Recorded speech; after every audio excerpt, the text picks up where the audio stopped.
Chapter 1343. Tian Yi looked at Sky Emperor in surprise and asked, "So Qin Chuan did not leave from the beginning? He has been hiding on planet Iki all this time?" Sky Emperor shook his head and said, "No, he did leave. But that doesn't mean he can't come back after leaving." Tian Yi was surprised and said, "So this is all part of your and Qin Chuan's plan?" Sky Emperor shook his head again and said, "It's not my plan. It's Qin Chuan's plan. Originally, Qin Chuan really wanted to go back to the city of starting point directly. But later, he changed his mind. Originally, Qin Chuan was really worried that something would happen in the city of starting point. So he wanted to return to the city of starting point as soon as possible. But before leaving planet Iki, Qin Chuan asked Sky Emperor what was the probability of him being exposed if the Holy Emperor wanted to know his whereabouts. Sky Emperor's answer was more than 90%. In other words, the Holy Emperor would almost certainly know that Qin Chuan had left. So Qin Chuan made a last-minute change. He would leave the Iki Nebula. If Zerg took this opportunity to attack, then he would return to the Iki Nebula as soon as possible. As for how fast he would return, it would depend on how fast Qin Chuan could inscribe the interstellar teleportation rune circle. As soon as the war began, Sky Emperor sent the news to Qin Chuan after confirming that Zerg had sent the strongest tribulation stage cultivators to the battlefield. Now half a day had passed. With Qin Chuan's strong psychic power, it was about time for him to finish inscribing the interstellar teleportation rune circle. Buzz! In the logistics base of planet Iki, the interstellar teleportation rune circle that had not been activated before suddenly opened on its own. A moment later, a figure slowly walked out of it. It was Qin Chuan who had returned. Qin Chuan did not greet the Sky Emperor. He went straight to the battlefield and was prepared to have a chat with the Sky Emperor after this battle. When Qin Chuan walked out of the portal and appeared in the sky above the battlefield, Zerg was shocked. However, it was too late for them to retreat. Qin Chuan directly attacked and suppressed the two tribulation stage cultivators of Zerg. One of them fought with his life to give the other a chance to escape. As for the tribulation transcending stage insectoids that were fighting with the trio, they weren't so lucky. Although they had tried their best to break free from the trio had risked everything to make them stay and wait for Qin Chuan's arrival. After that, Qin Chuan killed the 3 Zerg tribulation stage cultivators with the help of Kylon and the other 2. At this point, the outcome of the war had become clear. The Tian people fought back fiercely and chased Zerg all the way to Messy Rock Planet before they stopped. In this battle, the Tian people lost nearly 300 million soldiers, while Zerg lost more than 1 billion soldiers. The Tian people could be said to have won a complete victory. After Qin Chuan helped the Tian people win this battle, he only hurriedly met with the Sky Emperor. Then, he immediately used the interstellar transfer formation on planet Iki to return to the place where the interstellar transfer formation was engraved, and continued to return to the capital of starting point. This trip only took Qin Chuan less than a day. When Qin Chuan left, the entire Messy Rock Planet was shrouded in a gloomy atmosphere. Zerg suffered heavy losses in this battle. Sacrificing more than 1 billion soldiers was secondary. The most important thing was that they also lost 4 tribulation stage cultivators. Only Huichou was lucky enough to escape when He Mian desperately tried to stop Qin Chuan. When the Saint Emperor learned of all this, his mood was very complicated. He was not angry, nor was he sad. Instead, he felt that he had met his match. The Saint Emperor had always thought that everything was going according to his plan. Qin Chuan did leave planet Iki, and he left under his watch. However, he neglected one thing, which was that Qin Chuan had the ability to engrave the interstellar transfer formation on his own and return to planet Iki with the help of the interstellar transfer formation. This time, I underestimated Qin Chuan. The Saint Emperor looked at Huichou's haggard face and sighed. This time, he had underestimated Qin Chuan, and the price he paid was huge. Now, the only tribulation stage cultivator beside him, besides Huichio, was Lan Ao. At this point, it could be said that the accumulation of thousands of years in the clan had been used up. On the other hand, the Tian people appeared to be thriving. Not only did they still have some hidden forces, but the three of them had also reached the tribulation stage. They could no longer maintain the war against the Tian people, and could only retreat. Let's retreat and return to the Holy Cluster. After that, we will make further plans. Hearing the Saint Emperor's words, Huichu found it hard to accept. He whispered, "Are we going to retreat just like that? Hei Mian and the others died for nothing?" The Saint Emperor looked at Huichu and sighed. "There is no other way. I will remember their sacrifice in my heart. In the future, I will personally avenge them." Hearing the Saint Emperor's words, Huichu did not say anything else. He turned around and gave the order to retreat. The impact of the battle in the Iki Nebula was very far-reaching. Zerg was defeated and retreated to the Holy Cluster. The Tian people were able to retake Messy Rockstar, and they could also go back and solve the problem of the Silver Ring. After the rear was stabilized, they could focus on the Deus Cluster and continue to encircle the demon faction. However, these were all things that would happen later. Let's not talk about them for now. At this time, Xian Yi, who was retreating from the starting point, had heard about the result of the battle in the Iki Nebula. Qinchuan's sudden return had caught everyone off guard. Xian Yi wanted to return to the starting point and continue with her previous plan. However, she was afraid of Qinchuan's return, so she could only give up. On the way back to the Holy Cluster, they bumped into Qinchuan. When she saw Qinchuan standing in front of her, Xian Yi's face suddenly turned ugly. She did not expect Qinchuan to block their way in advance. Qinchuan looked at Xian Yi and the others, but he was relatively calm. He said calmly, "I thought the Saint Emperor would at least send a tribulation stage expert to attack the starting point. I did not expect that there would only be one perfect form combination stage overlord. It seems like you will be able to trigger the immortal tribulation soon and try to advance to the tribulation stage. What a pity." Xian Yi's face was extremely ugly. She asked, "What's there to pity?"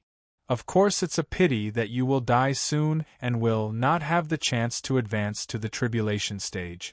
As the sound of Qin Chuan's voice faded, the space around Xian Yi and the others started to shatter. A huge spatial black hole appeared where they were standing, and a huge suction force pulled them all into the black hole.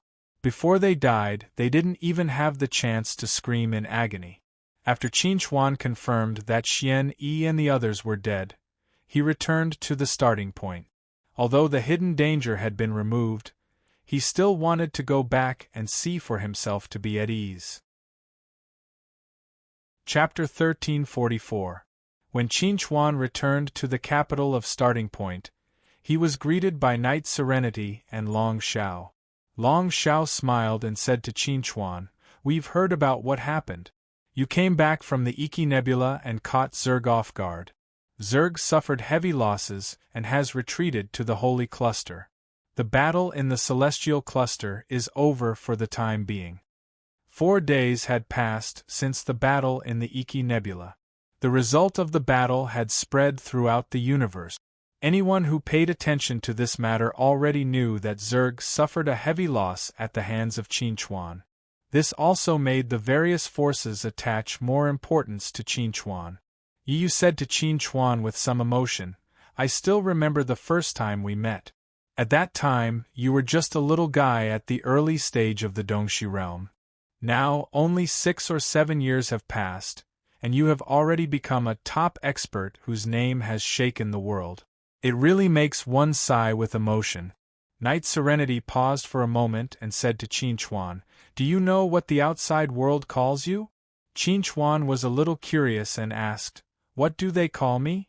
Knight Serenity looked at Qin Chuan with a subtle gaze and said, "They call you, the master of demons and humans." Hearing Knight Serenity's words, Qinchuan's expression suddenly became a little strange. Master of demons and humans? He could understand the literal meaning, but this title didn't sound very elegant. Why did it feel like he was scolding him? Ahem, please help me refute the rumors in the name of the capital of Starting Point. Just say that I'm not the master of demons and humans, I'm just an ordinary young man who yearns for peace. Qinchuan grinned and said, I don't want this title, and I don't deserve it. Hearing Qinchuan's response, Long Xiao was a little curious and asked, Who else is worthy of this title other than you? Qinchuan shook his head and said, No one is worthy of this title. I feel that even though there are differences in realms between cultivators, there is no distinction between nobility and inferiority. Everyone is equal and everyone is free. This is the starting point. Hearing Qinchuan's words, Knight Serenity was a little surprised and asked, You really think so? Could it be that if a mere nascent soul cultivator offended you, you would treat it as if nothing had happened and not pursue the matter? Qinchuan smiled and said, That depends on how he offended me. If I didn't do anything wrong, but he deliberately insulted and slandered me, then I will definitely make him apologize to me. But if I did something wrong, then he should scold me. Hearing Qinchuan's answer, Knight Serenity looked at Qinchuan's eyes and said, You are really a very strange person. In this universe, everyone worked hard to cultivate and become stronger in order to live a better life, to become an existence admired by all, to become a king who can dominate the life and death of others. Knight Serenity always thought that Qinchuan was such a person, but now it seems that she still didn't know Qinchuan well enough. In fact, from the matter of you being willing to cancel the master-servant contract between us, I should have seen that you are a different person. Knight Serenity said to Qinchuan, I finally understand why you are loved by so many people. Long Xiao smiled and said to Knight Serenity, When we were still in the land of exile, Qinchuan was already the strongest at that time. He could have become the ruler of the land of exile, but he chose to challenge a higher and farther world, eager to become stronger. At that time, I already understood that glory, wealth, and supreme power are just fleeting clouds for Qinchuan. Okay, the two of you can stop flattering me, you are making me a little embarrassed. Qinchuan didn't know whether to laugh or cry and said, I came back this time mainly to confirm the safety of the city of Starting Point, then I will leave here and return to the dais cluster. Hearing Qinchuan's words, Long Xiao immediately asked, Don't you plan to rest for a while? You have been running around for the past few years, you probably haven't had a good rest for a long time. I have indeed not had a good rest for a long time, but I am not in a hurry to rest. It won't be too late for me to rest after everything is over. Since the outbreak of the war until now, Qinchuan had indeed not had a good rest for a long time. He really wanted to live a carefree life, but reality did not allow him to do so, at least not for the time being. Qinchuan had thought that if he wanted to have a good rest, he would have to at least wait until he completely defeated the demon faction. Or rather, he would have to wait until he defeated Zadier and Yu. Qinchuan stayed in the city of Starting Point for 2 days. One day was used to confirm whether there were any loopholes in the defensive circle, and the other day was used to confirm that there were no Zerg spies in the city of Starting Point. 2 days later, Qinchuan told Long Xiao about the existence of the 7 loopholes in the defensive circle and asked Long Xiao to fix them.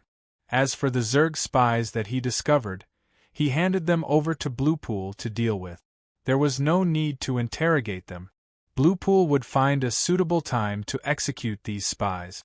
When Qinchuan was about to leave the city of Starting Point, he saw his aunt, Qinju, whom he had not seen for a long time at the starport. The current Qinju had already advanced to the Dongshu stage and could be considered an expert in the city of Starting Point. However, in the entire universe, it was still not enough. However, with the identity of Qinchuan's aunt, it was enough for Qinju to do whatever he wanted in the universe. I heard that you were back. I knew that you had something to do, so I didn't disturb you.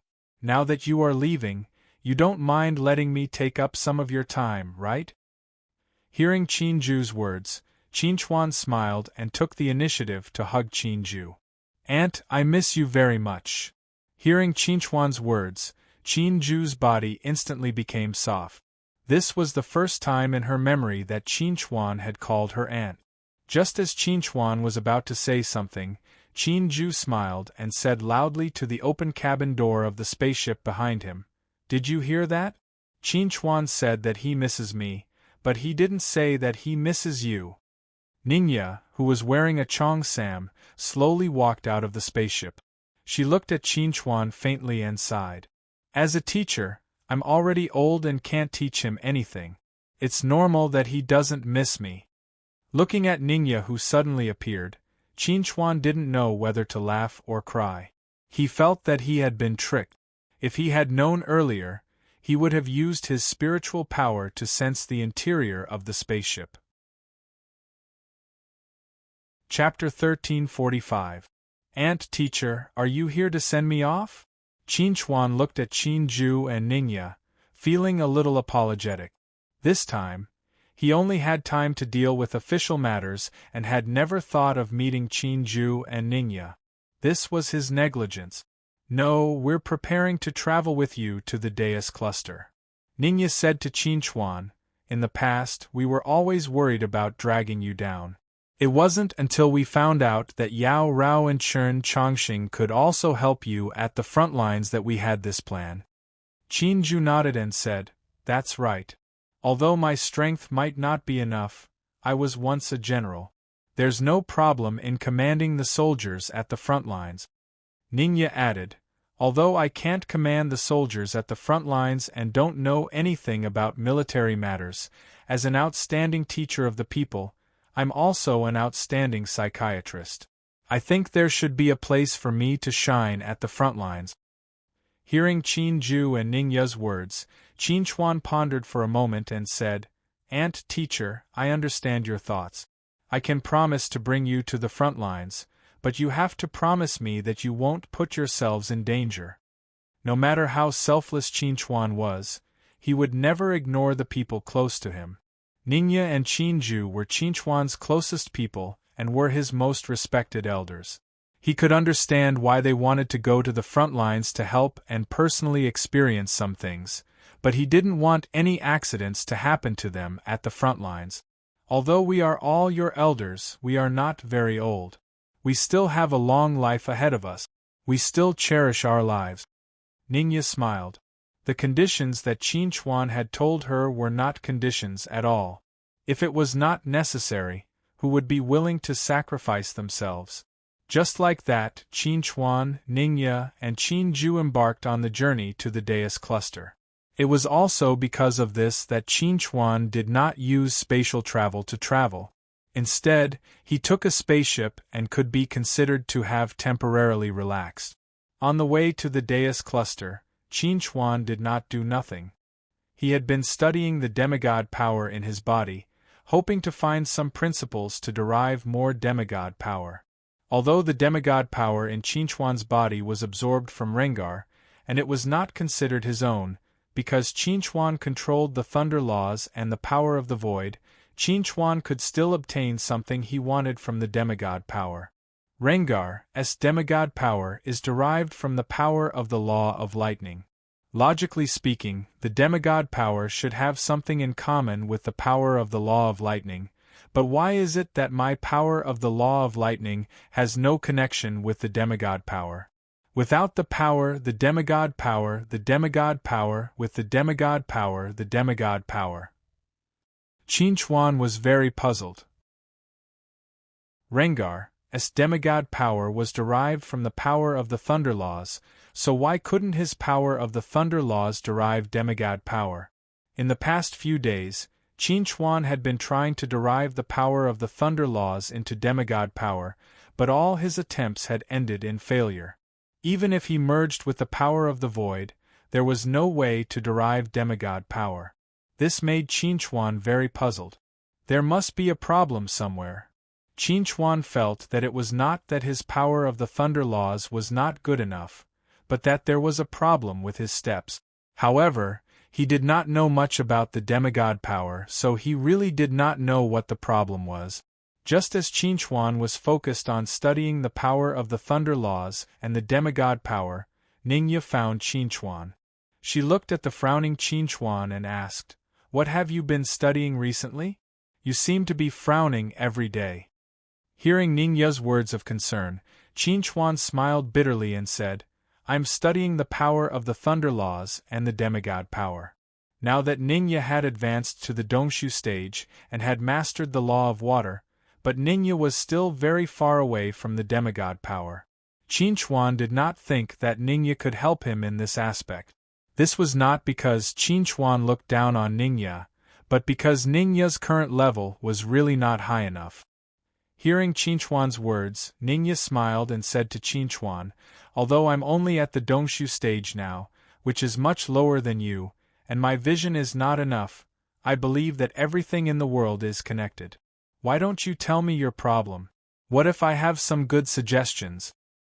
Hearing Ningya's words, Qinchuan did not think much and directly told her the problem he was facing now. When Ningya learned that Qinchuan was troubled by the fact that the power of the thunder laws could not be transformed into the demigod power and did not know where the problem was, she calmed down and began to think quietly. Qinchuan saw that Ningya had begun to think, so he did not disturb her. He continued to try, but failed again and again. After half a day, just when Qinchuan almost forgot about Ningya's existence, Ningya suddenly interrupted Qinchuan's attempt. "Qinchuan, I think I seem to understand where the problem is." Hearing Ningya's words, Qinchuan could not help but show a look of surprise on his face and said, "Teacher, do you really understand?" Ningya smiled and said, "I don't know whether this idea is right or not. You can listen to it first." Qinchuan immediately explained awkwardly, "Teacher, it's not that I don't believe you, it's just that..." Before Qinchuan could finish, Ningya interrupted him with a smile, "I know you. I know you're just too surprised. Well, let's not talk about this between us. Let's listen to my ideas first." Qinchuan immediately shut his mouth when he heard that. He looked at Ningya expectantly. He really hoped that Ningya could give him some different ideas. Ningya organized her words and then said to Qinchuan, "I once inquired about some things at the front line and also know some things about the ultimate existence. It is said that one has to almost 100% control of a law to have a chance to become an ultimate existence. Once an ultimate existence appears in a law domain, it will be difficult for anyone in the universe to control that law power, right?" Qinchuan nodded and said, "Yes, that's right. A demigod is a person who controls most of the law power in a law domain."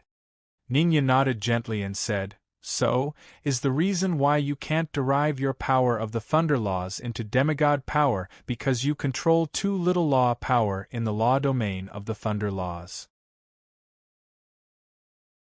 Chapter 1346. When Qinchuan heard Ningya's words, he could not help but be stunned on the spot. If the power in a certain law domain was divided into 100 parts, then to become an ultimate existence and a god, one would need to control at least 90 parts of this power. Then, if one wanted to become a demigod, would one need to control at least 50 parts of this power? Qinchuan did not know how much power he controlled in the law domain of the Law of Thunder, but he was sure that Rengar controlled more power in the law domain of the Law of Thunder than he did, by a lot. In other words, the reason why Rengar could become a demigod was that he controlled more than 50 parts of the power in the law domain of the Law of Thunder, while Qinchuan did not control more than 50 parts of the power. In fact, it was even worse. As for the matter between Kasisna, the arcane spirit, and Zadir, it could not be considered as such because Kasisna and Zadir had directly stolen the arcane spirit's divine power through the rune sword. That was how they obtained the demigod's power. Their demigod's power was not obtained through their own cultivation, so it could only be considered a special case. Ningya saw that Qinchuan was lost in thought, so she said, "I don't know whether this idea is right or not, but I think it should be able to provide you with some ideas." Hearing Ningya's words, Qin Chuan suddenly raised his head and looked at Ningya. He was very surprised and said, "Teacher, you are really amazing. I have never thought of this before." Ningya smiled slightly and said, "I also thought of it by chance. Teacher, you are indeed a teacher." Qin Chuan smiled and said to Ningya, "I really admire you." Qin Chuan wanted to verify Ningya's conjecture. It was actually very simple, that is, to try to derive demigod power from the law of space. If Qin Chuan controlled less than half of the power in the law domain of the law of thunder, then he should be able to control nearly half of the power in the law domain of the law of space, or even more than half. Even if it was less than half, as long as Ningya's conjecture was correct, he should be able to feel the obvious difference by trying. Thinking of this, Qin Chuan couldn't wait to try it out. Although Qin Chuan had not succeeded in deriving demigod power before, he had tried many times. He believed that as long as he experimented again and again, he would eventually get an answer. Just like that, 3 days later, Qin Chuan tried 77 times and finally derived demigod power by compressing the power of the law of space to the extreme. Success. Qin Chuan was pleasantly surprised. He had finally made a breakthrough in his attempt. In other words, Ningya's guess was correct. The reason why he couldn't derive the power of the law of thunder into the power of a demigod was because he didn't have enough control over the law of thunder. Ningya, who had been paying attention to Qin Chuan, heard Qin Chuan's cheers and asked with a smile, "Did you succeed? Where's your demigod power? Let me have a look." Qin Chuan immediately raised his hand and released the demigod power he had just derived to Ningya. When Ningya saw the demigod power that was as thick as a strand of hair floating slowly in Qin Chuan's palm, she couldn't help but be stunned for a moment. She said with some surprise, "What a strange demigod power. It's so small." Qin Chuan coughed awkwardly and said to Ningya, "Actually, it's not that the demigod power is special. It's that I can only derive this much." Qin Chuan couldn't be blamed for this. After all, Qin Chuan had tried many times before and wasted a lot of power. If he could succeed in one try, he could at least derive 10 strands of hair. Well, in fact, it was because Qin Chuan didn't control enough power in the law of space. Therefore, the demigod power he could derive was so little. Since the fall of the ancestral dragon, the law of space had lost its ultimate existence. Many people who couldn't comprehend the law of space before began to comprehend it. The powerful law of space had become a kind of law power that almost every powerful cultivator could control. Although the amount of law of space controlled by each person was different, once the number of people increased, the proportion of power occupied by the law of space was still considerable. Qin Chuan roughly summed up. He felt that the power he controlled in the law of space should be about 50% or even a little bit less.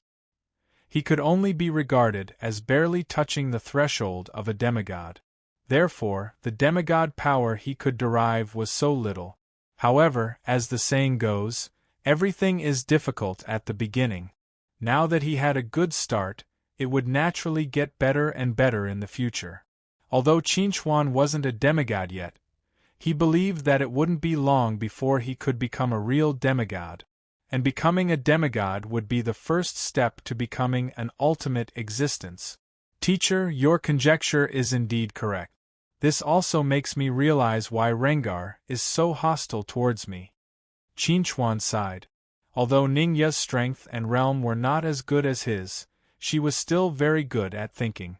As for Rengar, Qin Chuan estimated that Rengar controlled more than 60% of the power in the law of thunder. After excluding the others, Qin Chuan should control about 30% of the power. In other words, if Qin Chuan was killed, then Rengar had a great chance of becoming an ultimate existence. On the other hand, if Rengar died, then Qin Chuan would become the biggest beneficiary. Hearing Qin Chuan's words, Ningya smiled slightly and said, "It's good that my guess can help you. If there are any theoretical problems that you need to study in the future, you can ask me for help. Maybe I can provide you with some ideas. Qin nodded and said with a smile, "Then I'll have to bother you more in the future, teacher." After Qin finished chatting with Ningya, he was about to continue cultivating when he suddenly received a message from Chen Chongxing. When he saw the content of the message, he couldn't help but frown. Rengar actually went to the Deus cluster? And he even had a big battle with the Divine Master Apollo. After this battle, Rengar disappeared, and Apollo suffered serious injuries and has returned to the only continent to recuperate. Calculating the time, Rengar should have gone directly to the Deus cluster after the battle with him.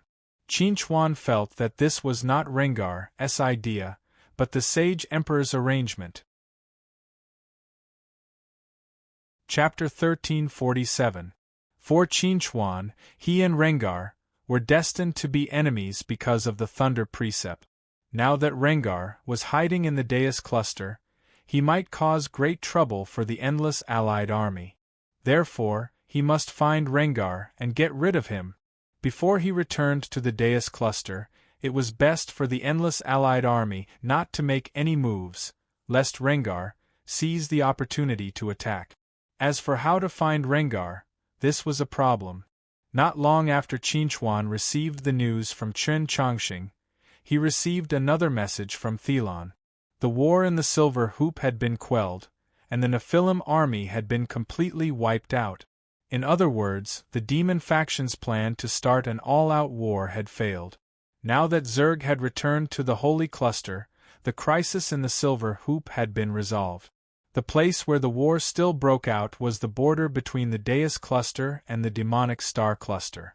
As long as the main force of the demon faction could be wiped out here, the war would come to an end.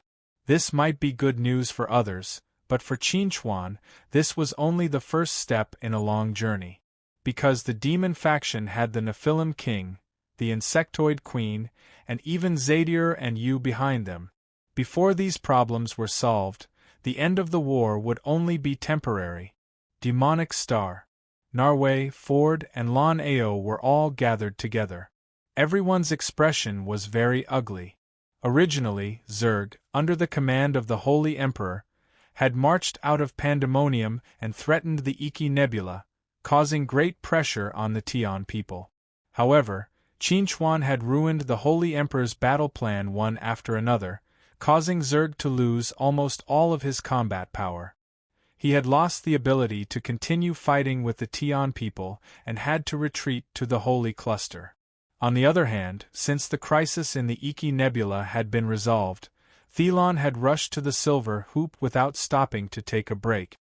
He had eliminated the Nephilim army that had invaded the Silver Hoop through the Dark Universe, and resolved the crisis in the Silver Hoop. At this point, their plan to start an all-out war had completely failed. And all of this was because of Qin alone. It wasn't an exaggeration to say that Qin alone had played a role in this series of events. In terms of contribution, he deserved at least 90% of the credit. Now that the crisis in the Iki Nebula and the Silver Hoop had been resolved, it would not be long before Qin returned to the Deus cluster.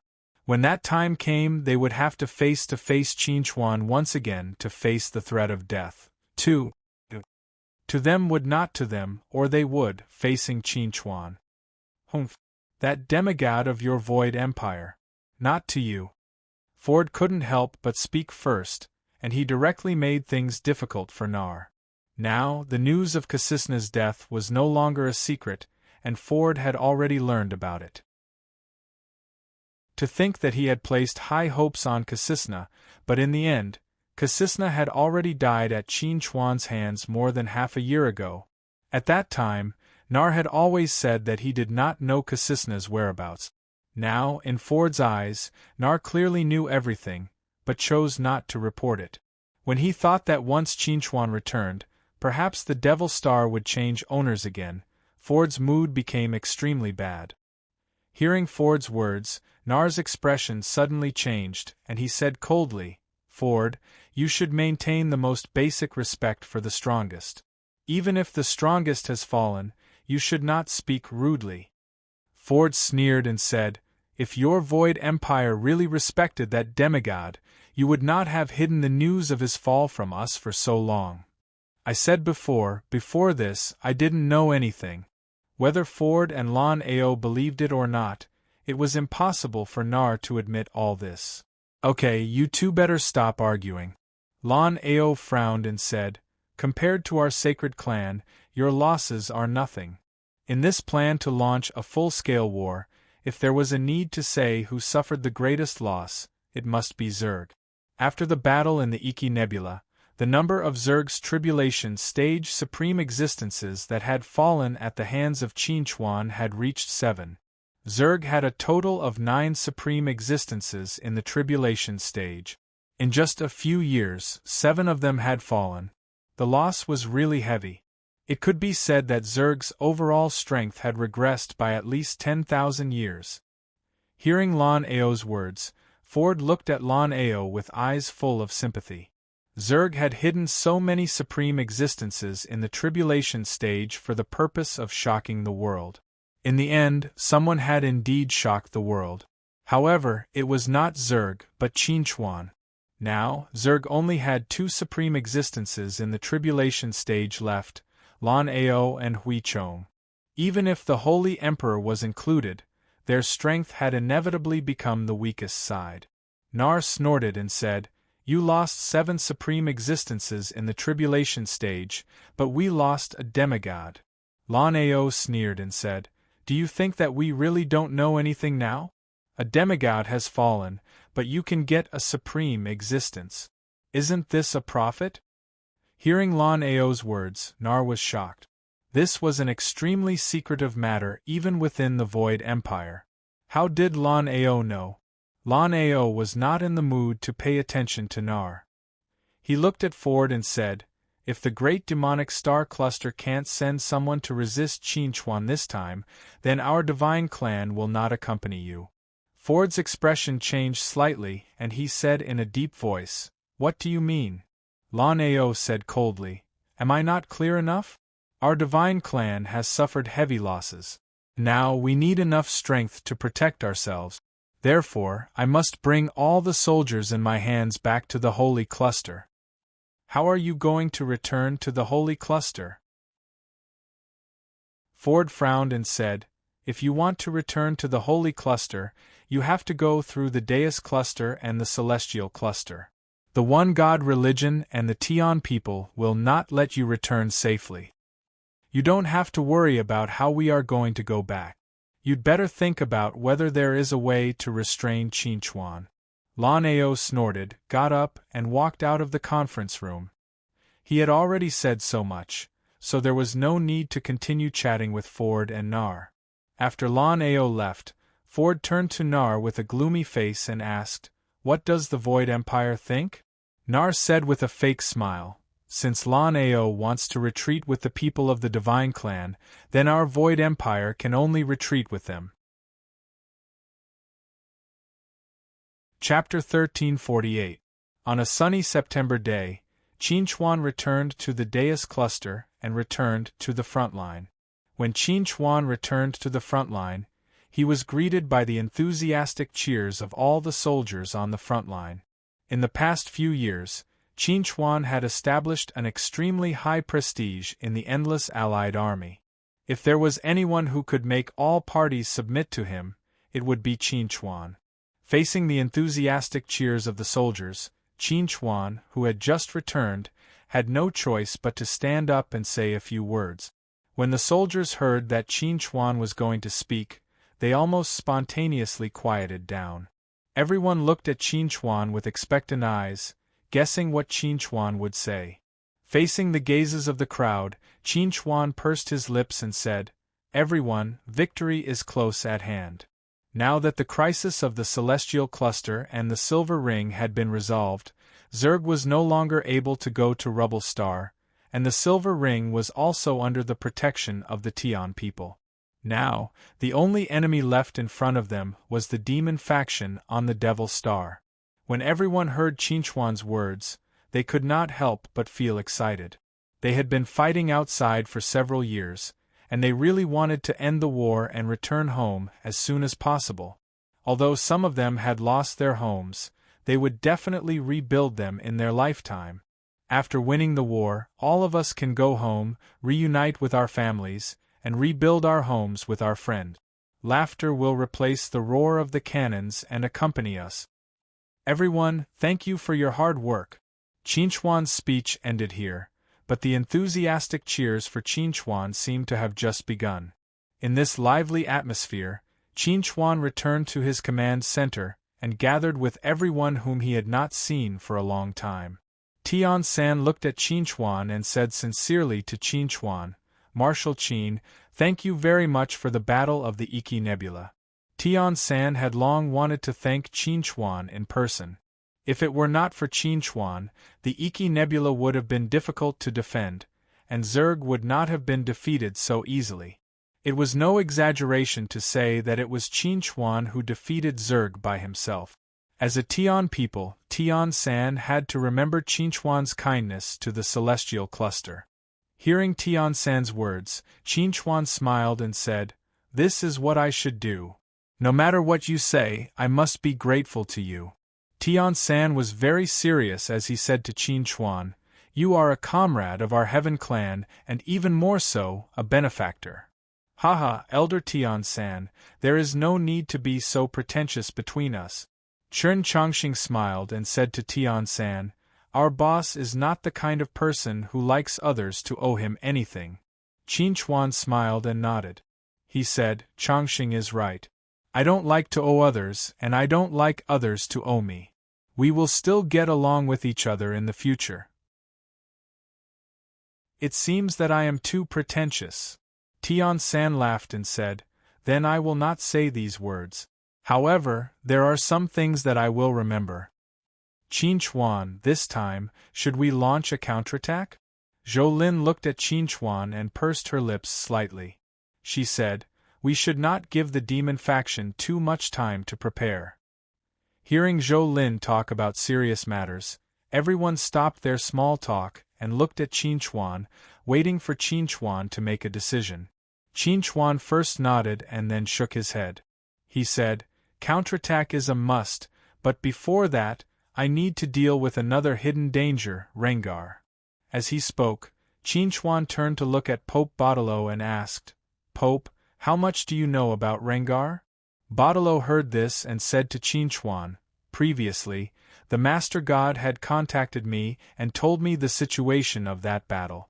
The reason Rengar came to the Deus cluster was because he was instructed by the Holy Emperor.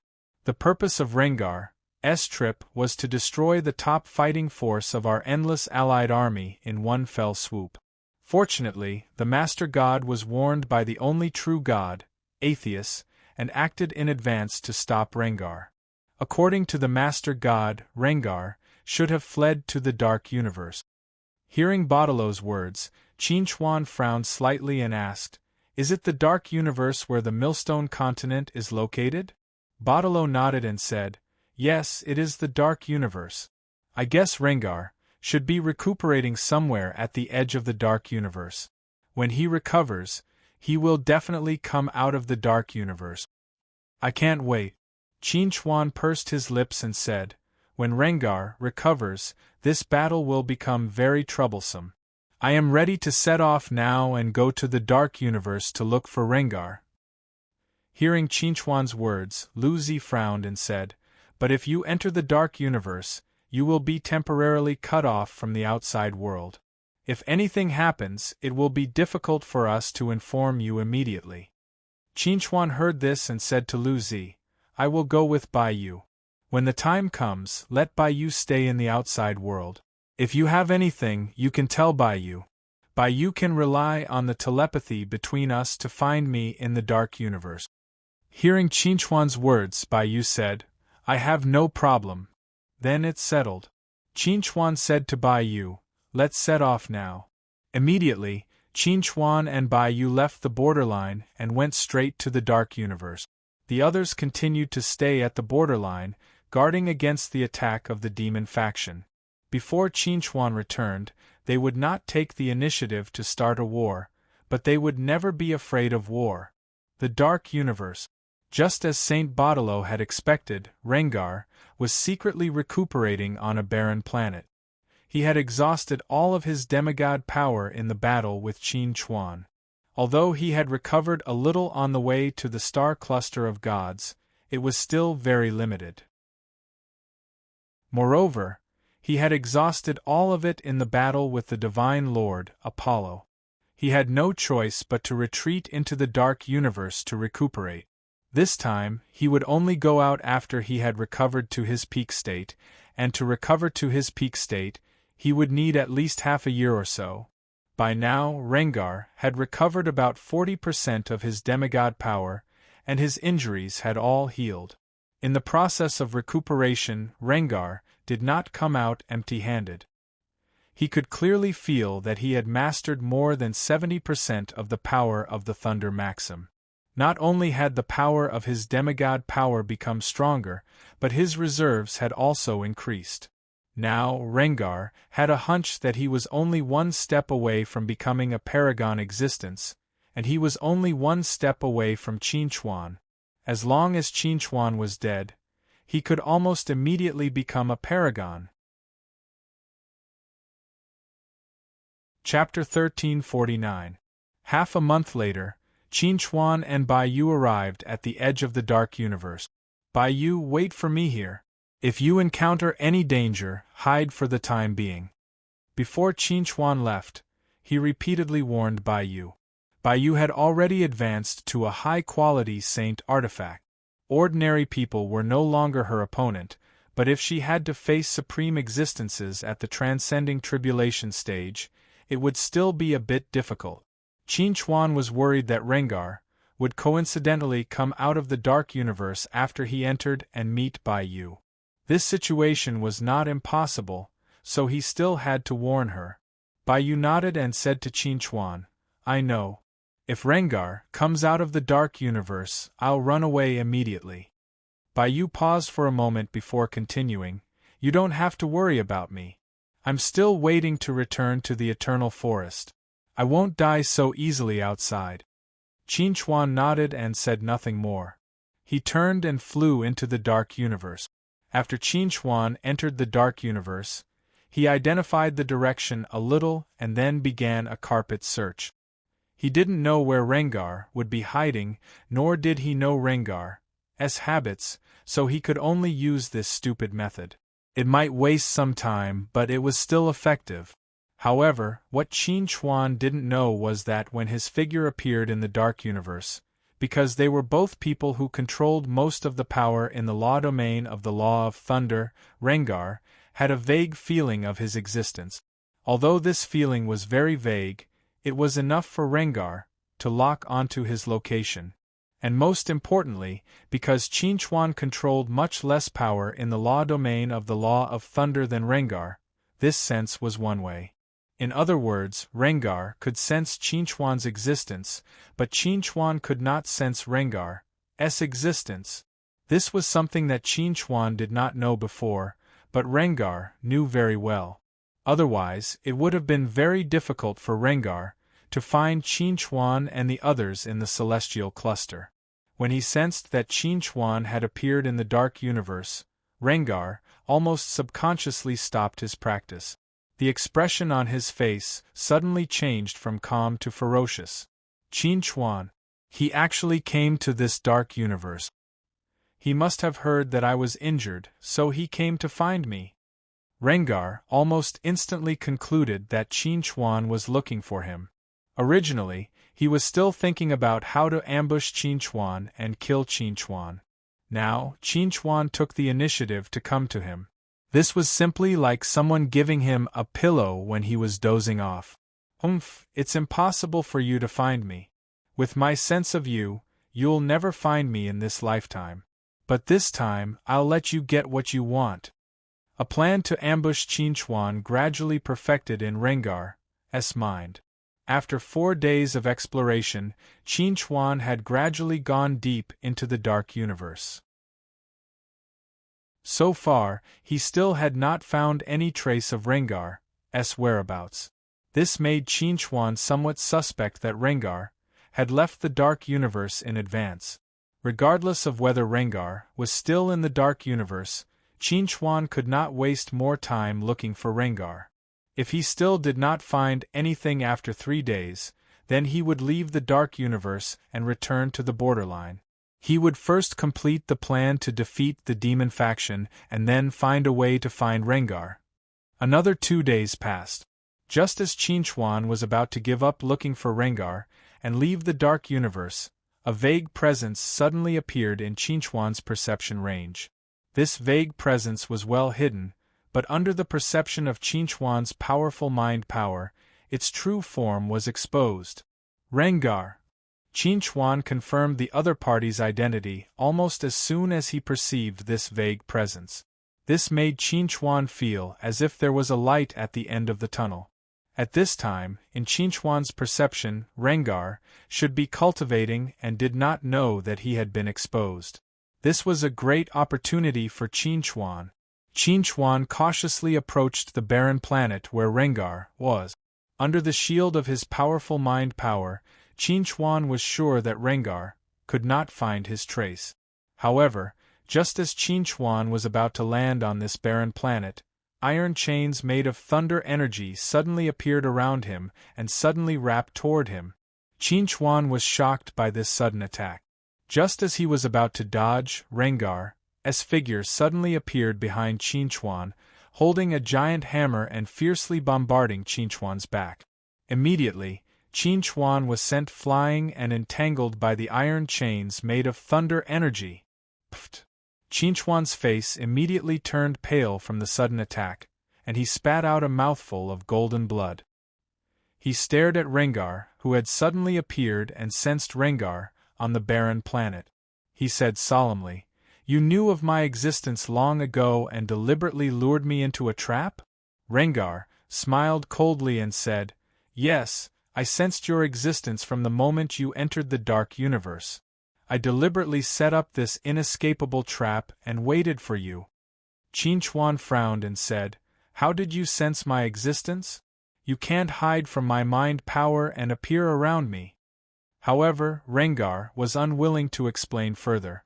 Or rather, after the lesson of making Qinchuan say his last words last time, he did not intend to communicate too much with Qinchuan this time and was prepared to directly kill Qinchuan. When Rengar waved the giant hammer in his hand and charged at Qinchuan, Qinchuan wanted to break free from the entanglement of the chains, but when he shattered the thunder energy, he unexpectedly discovered that the chains were actually demigod power. Damn it, this guy deliberately used the power of thunder to wrap the demigod power and deceive my perception. By the time Qinchuan noticed this, Rengar was already in front of him. He had no time to think and could only try his best to resist Rengar's attack. Bang! An exquisite blue shield with a radius of 1 meter appeared in front of Qinchuan and blocked Rengar's attack for Qinchuan. This shield was materialized from the demigod power of Rengar that Qinchuan had absorbed last time. It consumed half of Qinchuan's demigod power. However, although the consumption of this shield was enormous, the effect was excellent. At least, it bought Qinchuan a moment of respite.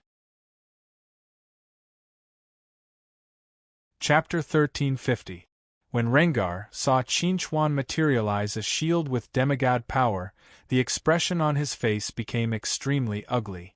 This was because the demigod power that Qinchuan used came from him.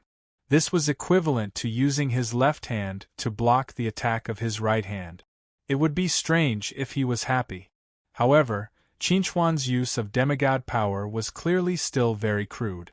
This shield could block Rengar's first attack, but it definitely could not block the second attack. When Rengar swung the giant hammer in his hand and ruthlessly smashed the shield, Qinchuan was using the power of the void and the power of the law of thunder to cancel out the demigod power that had turned into chains. Rengar's hammer hit Qinchuan's chest, and at the same time, Chuan broke free from the shackles of the chains and successfully obtained freedom. However, in order to obtain freedom, Chuan paid an extremely heavy price. After taking another blow from Rengar's hammer, Chuan was severely injured and almost had no strength to fight again. Run! Chuan did not hesitate. He turned around and opened a spatial portal, wanting to escape far away. However, to his surprise, the spatial portal he opened to the size of a palm before closing again. This was the first time Chuan had encountered such a situation since mastering the art of space travel. Everyone knows about your space traversal technique. Since I set up an ambush for you here, how could I not be wary of your space traversal technique? Rengar sneered when he saw Chuan fail to open the spatial portal. He raised his hand and a mirror appeared in his hand. This mirror is called the Void Mirror. It's a supreme quality saint artifact. Any space that is illuminated by the Void Mirror will become extremely tough, making it impossible to break through easily. This ability might seem rather useless normally, but it's perfect for dealing with you, said the Void Mirror. When he faced Chuan the last time, Rengar had planned to use the Void Mirror to restrict Chuan's space travel. Unfortunately, he did not have the chance to use the Void Mirror that time, so he saved the ability of the Void Mirror for this time, which had the effect of winning by surprise. Hearing Rengar's words, Chuan's expression changed slightly. He tried to throw a punch, but the space that should have shattered inch by inch only trembled slightly at this moment. Sure enough, the space here has been reinforced.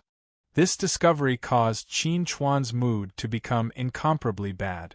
This space had been reinforced, which greatly restricted the use of Chuan's law of space. As a result, Chuan's chances of winning against Rengar had become even lower. Whoosh! Rengar did not continue to chat with Chuan. He wanted to take advantage of Chuan's injury to kill Chuan directly and eliminate all future troubles. Boom! Rengar's hammer hit a shield as usual. This shield was conjured by Chuan with his remaining demigod power. If this shield shattered again, he would not be able to continue resisting Rengar's attack. I'd like to see how many more shields you can conjure. Rengar let out a low roar as he swung his hammer once more. The shield shattered, and at the same time, Chuan summoned the heavenly demon seal. The illusory dragon and human figures flew out and surrounded Rengar, attacking him. Rengar smiled disdainfully and waved the giant hammer in his hand to repel the dragon phantom and the human phantom. At this moment, a loud dragon roar suddenly sounded in Rengar's ears. A golden dragon phantom appeared in front of Rengar, and it opened its mouth to spit out a blazing dragon's breath that went straight for Rengar. Rengar had long heard that Chuan had the ability to transform into a dragon, but this was the first time he had seen such a scene. For a moment, he could not help but feel a little excited. Facing the attack of the dragon's breath, his reaction was slightly slower. Fortunately, he had the demigod power to protect his body and was not injured. 9 Dragon Pearl Transformations, Heavenly Light. Chuan opened his mouth and spat out the Dragon Pearl. With the help of the Dragon Pearl's power, a golden ray of light shot straight at Rengar. Rengar saw this and waved the giant hammer in his hand, shattering the seemingly solid heavenly light. But at this moment, a huge silver-white sword fell from the sky. 9 Dragon Pearl Transformations, Heavenly Sword. 9 Dragon Pearl Transformations, Heavenly Break. 9 Dragon Pearl Transformations, Heavenly Collapse. Chuan successively used the power of the Dragon Pearl to display the first 4 transformations of the 9 Dragon Pearl Transformations. As Chuan's realm became higher and higher, the power of the 9 Dragon Pearl Transformations also became stronger and stronger. At this time, facing the attack of the 9 Dragon Pearl Transformations, Rengar no longer had a relaxed expression on his face. His expression began to become a little serious. However, Even with the power of heavenly collapse, it only caused some fine cracks to appear in the space reinforced by the void mirror. It was not able to cause the space to collapse. Seeing this, Qin Chuan did not hesitate and once again displayed the fifth transformation of the 9 Dragon Pearl transformations. 9 Dragon Pearl transformations. Heavenly collapse. With Qin Chuan's roar, the entire space shook with a loud bang. The cracks that had appeared due to the heavenly collapse attack suddenly expanded and spread in all directions. Under the effect of this terrifying power, the void mirror actually trembled violently, as if it was about to shatter. When Rengar saw this scene, the expression on his face suddenly became extremely gloomy. He did not expect that Qin Chuan actually had the means to shake the space reinforced by the void mirror. What Rengar did not expect, Qin Chuan had already thought of it. If one were to ask who was the best at playing with space in this universe, it would definitely be the dragon race. Qin Chuan had inherited the bloodline of the true dragon and also the Dragon Pearl. He had mastered the 9 Dragon Pearl transformations, a move derived from the ancestral dragon's divine power of space. It was really an easy thing for him to shake the space. It was not an exaggeration to say that in front of the power of the 9 Dragon Pearl transformations, the ability of the Void Mirror was just a little brother. Gotcha. Finally, the Void Mirror could not bear the burden and finally could not hold on any longer. It shattered inch by inch. The moment the Void Mirror shattered, the reinforced space suddenly lost its support and immediately returned to its original degree of firmness. Under the vibration of the 5th transformation of the 9 Dragon Pearl transformations, the space immediately shattered and turned into a huge black hole that covered an area of tens of millions of square kilometers. In front of the powerful suction force produced by this huge black hole, Rengar's figure was like a small boat floating in the wind and rain. It looked like it could capsize at any time. Rengar constantly released his demigod power, hoping to escape the suction of the black hole's suction force. However, how could Qin Chuan sit back and watch Rengar successfully escape? God's Sword Intent. Qin Chuan displayed the God's Sword Intent that he had not used for a long time, and the carrier of the God's Sword Intent was the runic sword. In front of the incomparably sharp runic sword, all of Rengar's defenses were useless. Kill! As Qin Chuan slashed out, the sword light illuminated the universe. Chapter 1351. Under the slash of the runic sword, Rengar died on the spot. After this battle, Qin Chuan had almost exhausted all his strength. Fortunately, the runic sword could cut through all of Rengar's defenses. Otherwise, it would have been difficult for Qin Chuan to deal with Rengar. This was also the first time Qin Chuan had faced a demigod alone, and it also made Qin Chuan realize how terrifying a demigod was. Although Rengar was able to seriously injure me because he had the geographical advantage and ambushed me, at the same time, I also relied on the power of the Law of Thunder and the power of the Void to restrain his demigod power. Previously, when he fought with me, he mainly relied on the power of his physical body, but I successively displayed 5 of the 9 transformations of the Dragon Ball and even used the Rune Sword. Only then did I kill Rengar with great difficulty. There is still a certain gap between me and a demigod. If I hadn't restrained Rengar's demigod power, perhaps this battle would have been a test of life and death for me. As he thought of this, Qin Chuan had already used the power of the Law of Space to repair this huge black hole. If he did not repair this black hole and allowed it to continue expanding, it might cause some terrible consequences. After doing all this, Qin Chuan flew out of the dark universe. He wanted to return to Bai Yu's side as soon as possible and then recuperate on the hope. This time, Qin Chuan did not plan to return to the front line immediately. Instead, he planned to travel around the Deus cluster and complete the task of helping the runic sword absorb the power of Dao runes that he had not done before.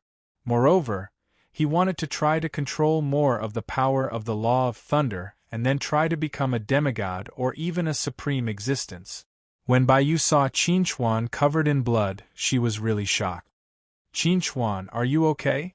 Baiyu asked Qin Chuan very concernedly. "You fought with Rengar?" Qin Chuan nodded and replied, "Rengar is dead." Hearing Qin Chuan's answer, Baiyu let out a long sigh of relief and said, "Then your injuries are not a loss." Hearing Baiyu's words, Qin Chuan did not know whether to laugh or cry. He said, "I'll go back to the cabin to recuperate first.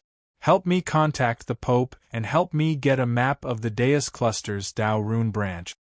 As the enemies he came into contact with became stronger and stronger, Qin Chuan became more and more aware of the importance of the runic sword. Without the runic sword, he wouldn't have been able to kill demigod Kasisna.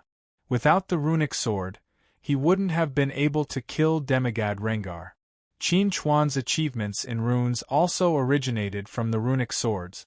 It was not an exaggeration to say that all the moves and skills that Qin Chuan had mastered, except for the 9 transformations of the Dragon Ball, were all inseparable from the runic swords.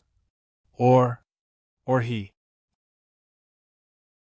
he might have already had or he might have entered the nascent stage. But no matter what, he would not have been able to reach his current level. And the runic sword that helped Qin Chuan reach his current level was only a defective product. Qin Chuan was looking forward to the day when the runic sword was fully restored. When Baiyu requested a map of the Deus Cluster's Dao Rune distribution from Pope Saint Baudelo, the map was sent to the Hope's operating system in less than 10 minutes. There were 42 Dao runes in the Deus Cluster, but there were no special Dao runes. Most of them were of the 5 elements. Fortunately, Qin Chuan did not have any requirements for the Dao runes attribute. No matter what the Dao runes were, they were all the same to the runic sword. After getting the map, Baiyu asked for Qin Chuan's opinion and flew toward the Dao rune closest to them. A day later, they successfully arrived at the location of a fire-type Dao rune. Qin Chuan used the runic sword to absorb the power of the fire-type Dao rune. Then, without any hesitation, they went straight to the location of the next Dao rune. A month passed in the blink of an eye. During this month, Qin Chuan and Baiyu ran through almost half of the Deus cluster and helped the runic sword absorb the power of 40 Dao runes. According to Qin Chuan's calculations, the damage of the runic sword should have been completely healed by now. However, what surprised Qin Chuan was that when the degree of recovery reached 90%, the progress became quite slow. Originally, absorbing 1 Dao rune could heal about 1% of the damage, but now, after absorbing 1 Dao rune, the remaining 10% of the damage did not move at all. Qin Chuan could not help but wonder if the runic sword had developed antibodies to the Dao runes.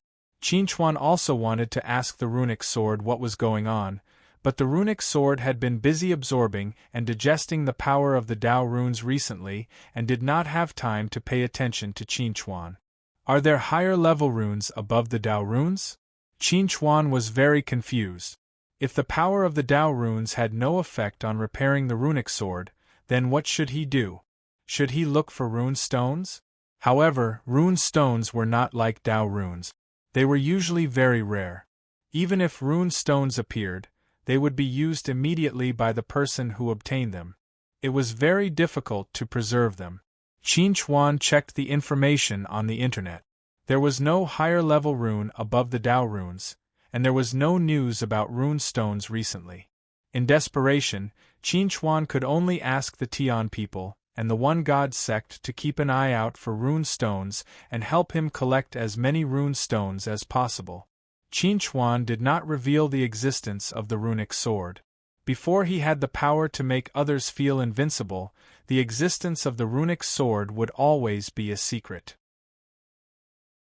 However, after the emperor learned about what Qin Chuan had been doing recently, he told Qin Chuan a very shocking secret. Above the Dao runes there was the divine rune, The reason why Qin could not find any records about the divine rune on the internet was that the existence of the divine rune had always been a great secret. Therefore, there was no record of the divine rune on the public internet. Even the emperor had only heard of the divine rune, but had never really seen it. According to the emperor, the divine rune did exist in the universe. However, there was only one type of divine rune, and this divine rune came from the runic continent. However, with the collapse of the runic continent, the divine rune also disappeared. No one knew whether the divine rune had collapsed with the runic continent, or whether it had drifted to a place that no one cared about. If there was a place in the universe where the divine rune was most likely to exist, it must be the still mysterious dark universe. Chapter 1352. Hearing the Sky Emperor's description, Qin could not help but frown.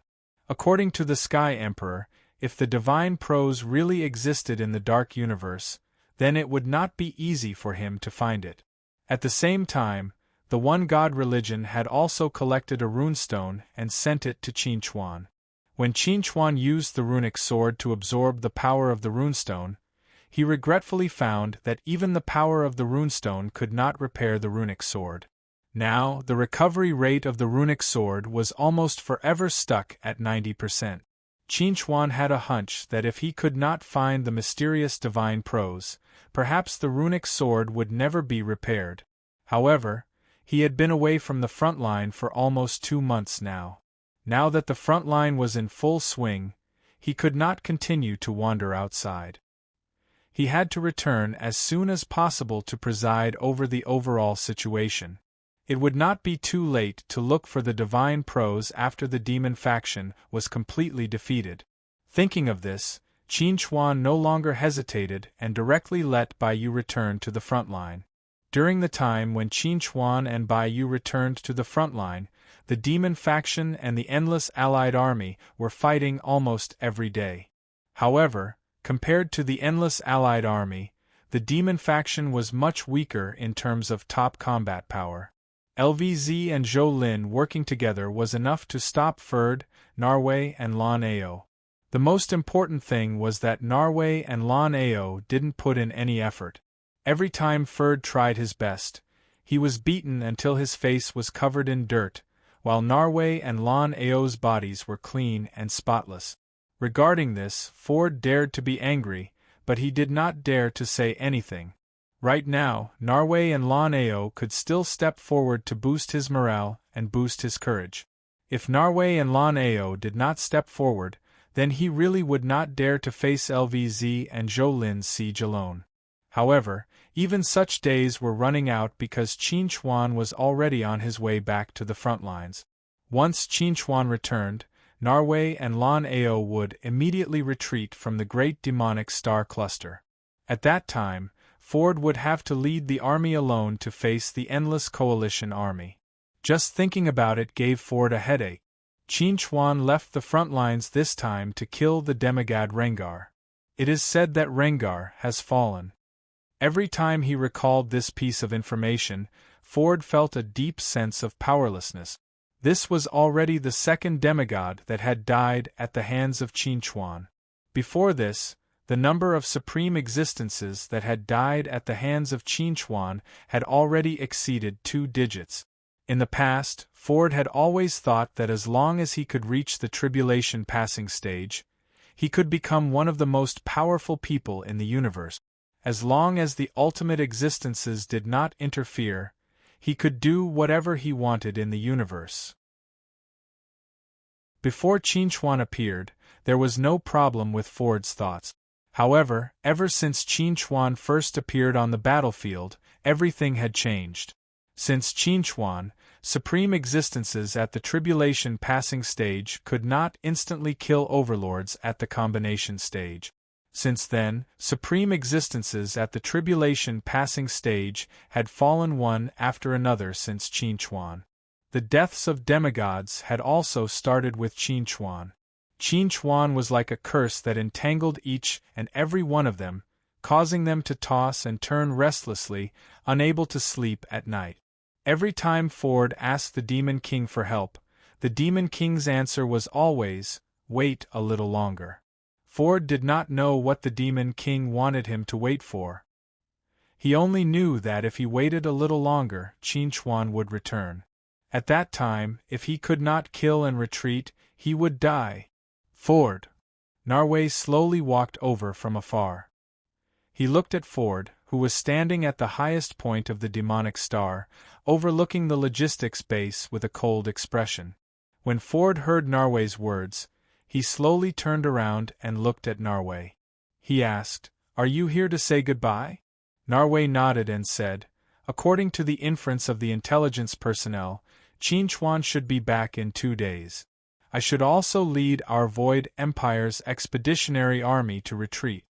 Now that the Demon Alliance was divided, Qin return would be the last straw that would crush everyone.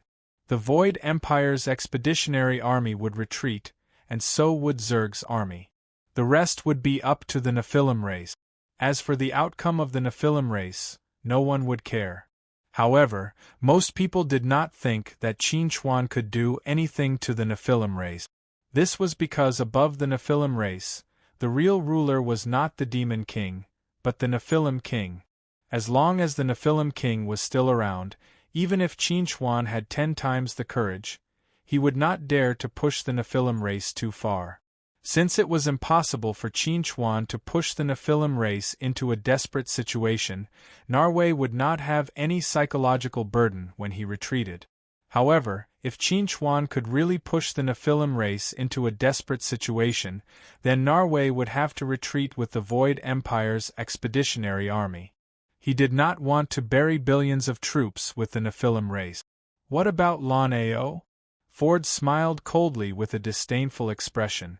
"I don't know him, but I know that Zerg's army has left the demonic star in batches." Narway looked at Ford and said, "You should know that Zerg's army retreated on their own. I guess he chose to leave without saying goodbye." "Humph!" Ford snorted coldly. "Zerg is Zerg. What he does is not presentable. Even if they call themselves the Holy Ones, it doesn't change the fact that they are all bedbugs." Now that the demon faction had fallen apart, Ford no longer had any qualms about speaking. He did not hesitate to mock and ridicule the Zerg in front of Narain. He did not care if Narain would tell Lan Ao what he said. Now that he might not even be able to keep his life, how could he care about other things? Narway could understand Ford's feelings. He did not say anything more, but before he left, he said to Ford, "Live well. In 1 or 2 years, our Void Empire will come back again. At that time, no one will be able to stop our troops." Hearing Narway's words, Ford seemed to have thought of something and asked, "Is that master of yours already on the path to becoming a paragon?" This matter was not a secret. After the fall of the Arcane Church and Kasisna, many people could guess this matter, so Narway did not hide anything. He nodded and said to Ford, "That's right. Master Zadir is already on the path to becoming a paragon. It won't be long before he can complete this path and become the second paragon of our Void Empire." The second paragon? Ford frowned slightly. Could it be that there was another paragon in the Void Empire? Ford did not know about you, so he did not know that you was now the real ruler of the Void Empire. Therefore, Narway did not explain further and turned to leave. When Zadir and you arrived together, if Ford was still alive, he would naturally understand everything. Chapter 1353. When Qin returned to the front line, he heard that the Void Empire's expeditionary army was preparing to evacuate, as well as that Zerg had split up and evacuated from the Devil Star in batches. In the current demon faction, only the Nephilim could not evacuate because the battlefield was in the Great Demonic Star Cluster. The once insufferably powerful demon faction was finally on the verge of collapse. After receiving this news, Qin immediately made a decision. He could ignore Zerg and the Nephilim for the time being, but he must keep the 6 billion troops of the Void Empire's expeditionary army. Send a message to Ford. As long as he's willing to let us pass and let us attack the Void Empire's expeditionary army, then we can discuss peace with the Nephilim. Chen Chongqing was not surprised by Qinchuan's decision, because Qinchuan had already decided on the battle plan to destroy the Void Empire's expeditionary army. Compared to the threat of the Nephilim and Zerg, the Void Empire was the real biggest threat. I'll contact Ford now. I believe that as long as Ford's brain isn't damaged, he'll know what to do. After Chen Chongqing left, Qinchuan said to Yaorao, "Go and check the current coordinates of the Void Empire's expeditionary army. We have to be prepared that the Nephilim are unwilling to let us pass. No matter what, we can't let the Void Empire's expeditionary army leave alive." 6 billion lives, life and death in the hands of Qinchuan. It sounded a little cruel, but sometimes being merciful to the enemy was being cruel to oneself. Therefore, Qinchuan would never let any enemy go out of compassion. The Devil Star. Zerg's army had withdrawn from the Devil Star in batches, and the Void Empire's expeditionary army had also returned to the Void Continent, preparing to go to a secret place to build a teleportation channel and return to the Void Empire. Now, only 2 billion Nephilim troops were left on the Devil Star, and Ford was the only tribulation stage existence. The current Endless Allied Army had more than 6 billion troops, and there were several tribulation stage existences. With Qinchuan, their chances of winning were almost zero. However, the Devil Star, which was the gateway to the Great Demonic Star Cluster, had already been lost by Ford once. Ford did not want to lose the Devil Star a second time, so he was ready to fight to the death. Only blood could wash away the shame of the past. At this moment, Ford's adjutant brought him a shocking piece of news. The Endless Allied Army wanted to borrow a passage to suppress the Void Empire's expeditionary army. For this reason, the Endless Allied Army was willing to discuss peace with the Nephilim race. When he heard this news, Ford's first reaction was that Qinchuan was deceiving him. But on second thought, with the strength of the Endless Allied Army, they could easily destroy the 2 billion Nephilim troops on the Devil Star. There was no need to play such a small trick with him. In other words, Qinchuan might really want to borrow a passage. Ford thought for a while, then gritted his teeth and said to his adjutant, "Go and confirm with the Endless Allied Army again whether this is Qinchuan's idea." The adjutant received the order and quickly returned. He said to Ford excitedly, "Marshal, it's true. The person who contacted me is Chen Chongqing. He was ordered by Qinchuan to discuss the matter of borrowing a passage with us. He also said that Qinchuan said that as long as we can destroy the Void Empire's expeditionary army, everything else is negotiable." Hearing the adjutant's words, although Ford was very excited, he did not make a decision immediately. After pondering for a moment, he asked the adjutant, "Do you think we should agree to it?" The adjutant was slightly taken aback when he heard this. Then, he said hesitantly, "Marshal, we no longer have a chance of winning. Since the Void Empire has abandoned us and is no longer our ally, there's no need for us to fall out with the Endless Allied Army to protect them." Hearing the adjutant's answer, Ford took a deep breath and said, "In that case, send a message to Chen Chongqing. We can let them borrow a passage, but we don't know where the Void Empire's expeditionary army is.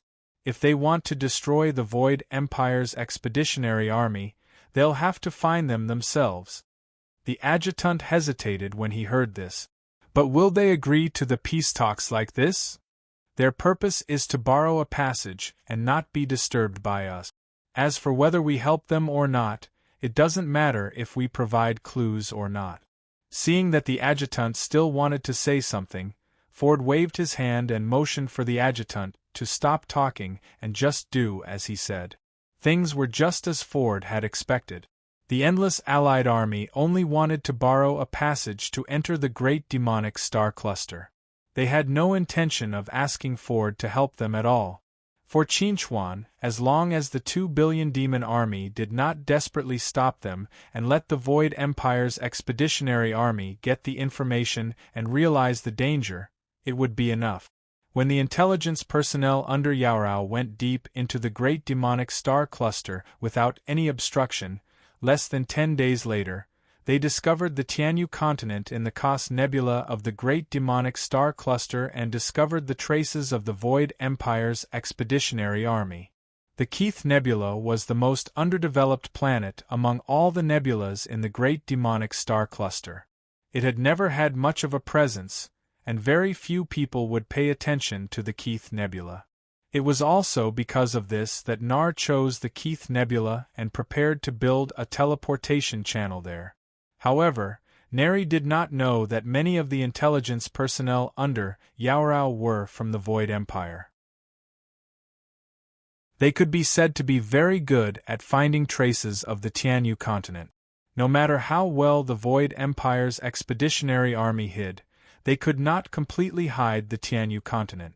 In fact, the Void Empire's expeditionary army could not be blamed for not being careful enough, because they never thought that Qinchuan would actually use peace talks as a condition in exchange for the neutrality of the Nephilim race. Without the interference of the Nephilim race, the intelligence personnel of the Endless Coalition army could operate in the Great Demonic Star Cluster without fear of being attacked, which greatly improved their work efficiency. However, Neri was not ignorant. He had arranged a large number of people in the Cos Nebula to monitor all sides. The intelligence personnel of the Endless Coalition army were not able to go deep into the Cos Nebula to investigate, but based on the Void race's understanding of the Tianyu continent, they could basically conclude that the Tianyu continent was in the Cos Nebula. Now that they had determined the location of the Void Empire's expeditionary army, if Qinchuan mobilized the army to the Cos Nebula, no matter how slow the reaction of the Void Empire's expeditionary army was, they would definitely discover that something was wrong. Therefore, if Qinchuan did not want to leave any chance for the Void Empire's expeditionary army, he had to fight a blitzkrieg battle, and if he wanted to fight a blitzkrieg battle, the interstellar teleportation array was an indispensable tool. Chapter 1354. Send a message to Ford and get him to cooperate with us. Mobilize the army on the Devil Star and make it look like they want to fight to the death with us. In addition, get all of our troops to mobilize and make it look like we're going to attack the Devil Star. In the command center, Qinchuan methodically issued battle orders. He was not sure if the Void Empire had spies among the soldiers on both sides, so some confusing actions had to be done. Ford did not refuse Qinchuan's request. He directly satisfied Qinchuan's request and mobilized the 2 billion troops on the Devil Star. He even held a pledge meeting and made it look like they were going to defend the Devil Star to the death and fight to the death with the Endless Alliance army. The spy Ford had arranged on the Devil Star fell for it and sent the news back to the headquarters of the Void Empire's expeditionary army. When Ford mobilized the 2 billion troops stationed on the Devil Star and the Endless Alliance army was also actively mobilizing troops, Qinchuan was hiding in an unknown place and inscribing an interstellar teleportation rune array.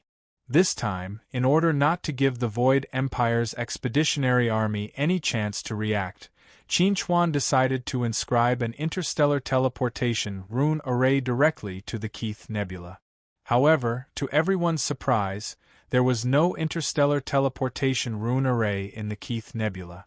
In other words, Qinchuan still needed to inscribe an interstellar teleportation rune array in the Keith Nebula to allow the army to teleport directly from the Deus cluster to the Keith Nebula. This might be a troublesome matter for others, but it was not difficult for Qinchuan. The only difficulty was that he had to make a trip to the Keith Nebula. With Qinchuan's speed, it would take at most 2 days to travel from the Deus cluster to the Keith Nebula.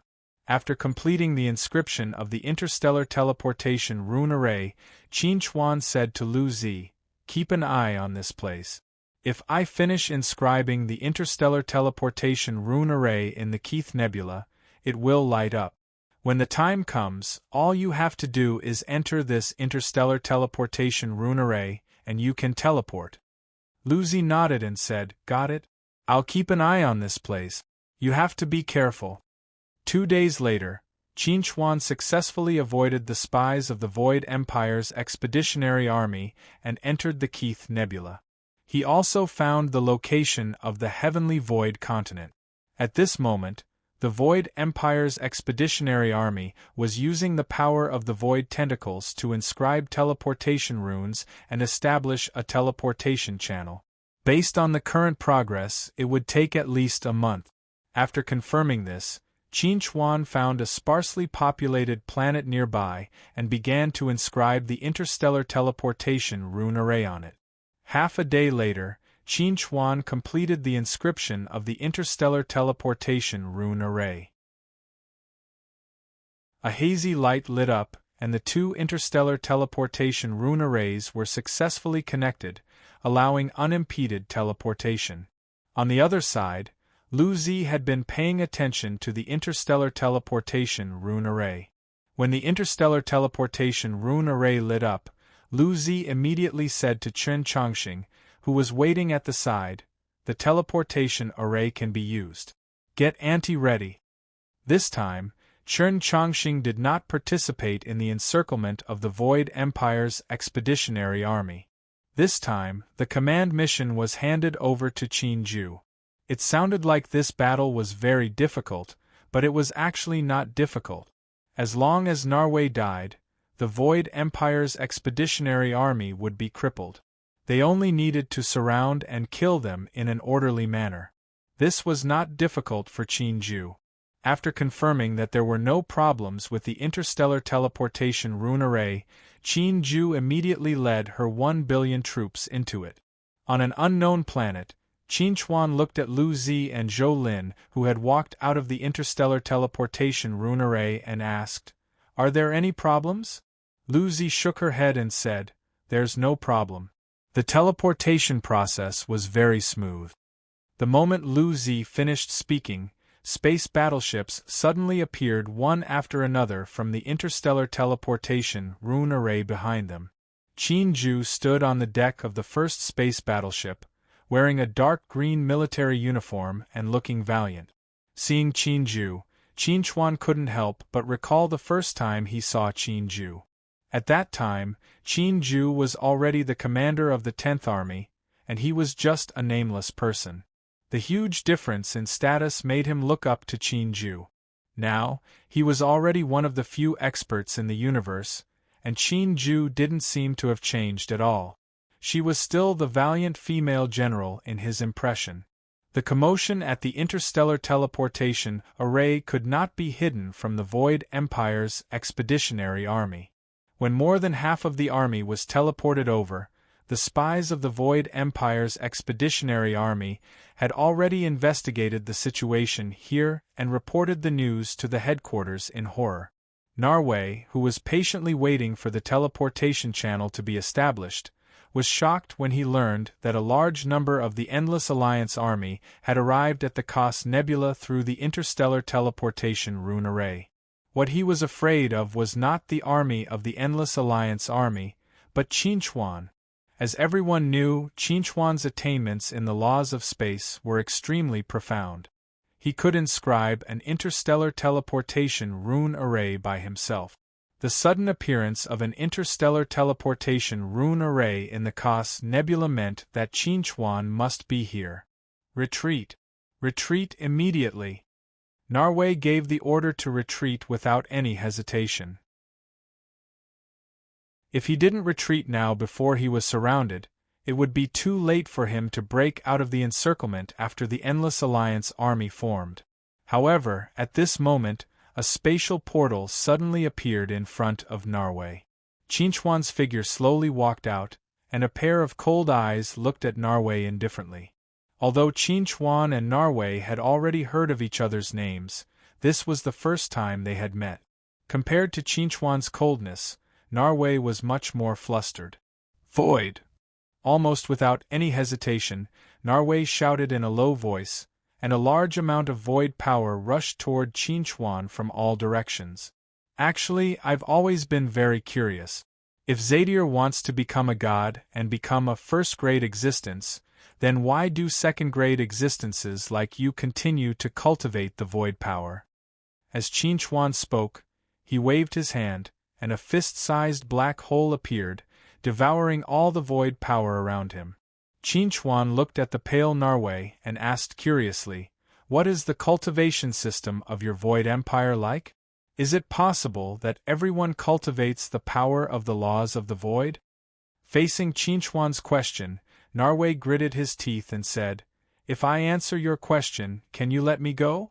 Qinchuan sneered and said, "Forget it then. Compared to answering my question, I'd rather kill you with my own hands and then destroy your entire expeditionary army." Chapter 1355. Nar was never a person who liked to accept his fate. After confirming that Qinchuan would not show mercy, he did not say anything to beg for mercy to Qinchuan. Instead, he directly chose to fight with his life. Woo-woo-woo. Waves of void power emerged from Nar's body and instantly filled the entire command center. Even with Qinchuan's eyesight, it was difficult to see the scene within a radius of 10 meters at this time. If Nar wanted to take the opportunity to escape, Qinchuan was afraid that it would be difficult to see. However, Qinchuan never used his eyes to lock on to Nar, but used his mental power. In front of Qinchuan's mental power, Nar's every move was seen. To Qinchuan's surprise, Nar did not intend to escape. Instead, he prepared to kill Qinchuan. The flesh and blood on Nar's body gradually collapsed and dissipated. He was the same as the opponents that Qinchuan had encountered before. They all turned into the appearance of a blood spirit. Obviously, the blood spirit state was Nar's strongest state. As a second-grade wizard, Nar was best at witchcraft. When the void power confused Qinchuan's vision, he immediately cast witchcraft on Qinchuan one after another. Power dissipated. Lost vision, hearing, touch, taste, and sound. Life withering. Nar cast 3 witchcraft on Qinchuan almost without any pause. These 3 witchcraft targeted Qinchuan's strength, 5 senses, and life. Although Nar felt that these methods could not kill Qinchuan, it should not be a problem to weaken Qinchuan's strength. Nar knew that Qinchuan was not a demigod yet. Although Qinchuan was extremely strong, his strength was still at the crossing calamity stage. As long as he could weaken Qinchuan's strength to a certain extent, he would have a chance to defeat Qinchuan. As the witchcraft cast by Nar fell on Qinchuan, Qinchuan suddenly felt that his strength had become much weaker. At the same time, his vision began to blur, his hearing was also a little reduced, his mouth was tasteless, and his perception of the outside world became dull. He wanted to make some sounds, but he felt as if his throat was blocked. He could only make some low and hoarse sounds, unable to say a coherent sentence. Moreover, the most important thing was that Qinchuan felt that his vitality was slowly fading.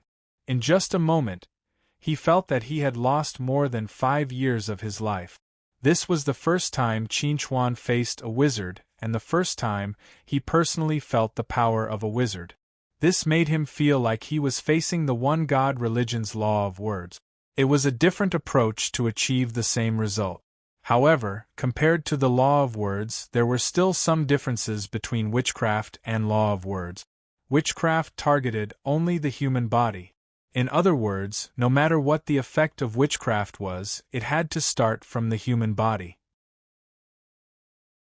For example, getting sick or sealing the 5 senses had to be carried out around the human body. Law of words was different.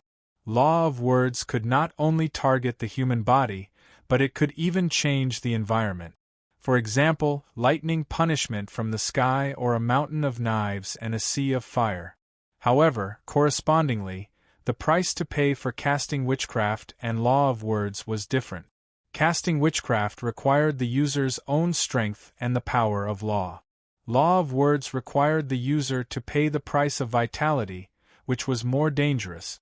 Of course, Law of words was still stronger in terms of power. Qin Chuan was quietly feeling the power of witchcraft, while Nar took the opportunity to directly rush towards Qin Chuan, wanting to give Qin Chuan a fatal blow. Although Magi were good at magic, if one thought that Magi were not good at close combat because of this, they would be looking down on Magi too much.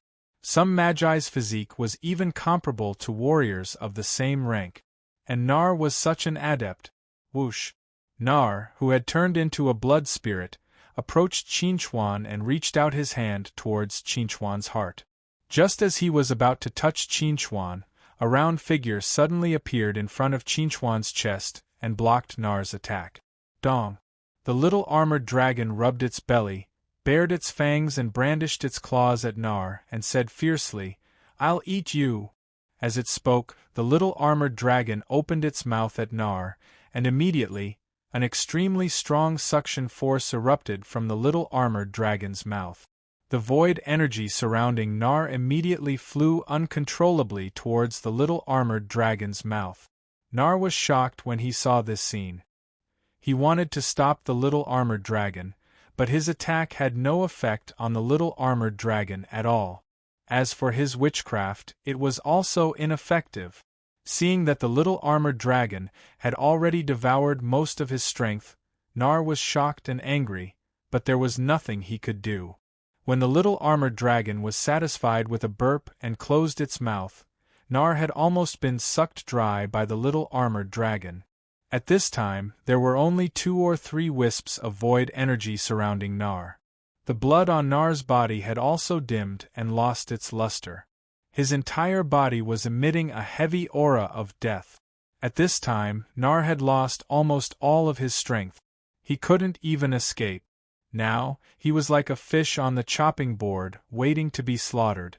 The culprit who caused him to become like this had a comfortable expression on his face at this time. He looked at the little armored dragon with an extremely resentful gaze. He hated the little armored dragon to the core. If it wasn't for the little armored dragon's interference, he might have already killed Qin Chuan and made a great contribution. Just as Nar was roaring madly in his heart, Qin Chuan slowly opened his eyes and looked at Nar. He smiled slightly and said, "Your witchcraft is not bad, but unfortunately, it's not very useful." As he spoke, Qin Chuan's body shook slightly, dispelling the witchcraft and returning to normal. Seeing this scene, Nar cried out in shock, "This is impossible!" Qin Chuan looked at Nar and said calmly, "Nothing is impossible. It's just time reversal. You know that." Hearing Qin Chuan's explanation, Nar's face suddenly showed a touch of despair. Qin Chuan rarely used the power of the law of time, but this didn't mean that Nar didn't know that Qin Chuan controlled the power of the law of time. If he knew that this would be the result, he would have escaped directly instead of dreaming of killing Qin Chuan. However, it was too late to say anything now. Qin Chuan didn't give Nar a chance to say any last words. He raised his hand and slapped Nar into ashes. Then, he burned down Nar's command center. In the raging fire, Qin Chuan carried the little armored dragon out of the fire and looked around. Under Qin Ju's command, under the command of Lu Zi and Zhou Lin, the 1 billion troops of the Endless Alliance army were besieging the 6 billion expeditionary army of the Void Empire.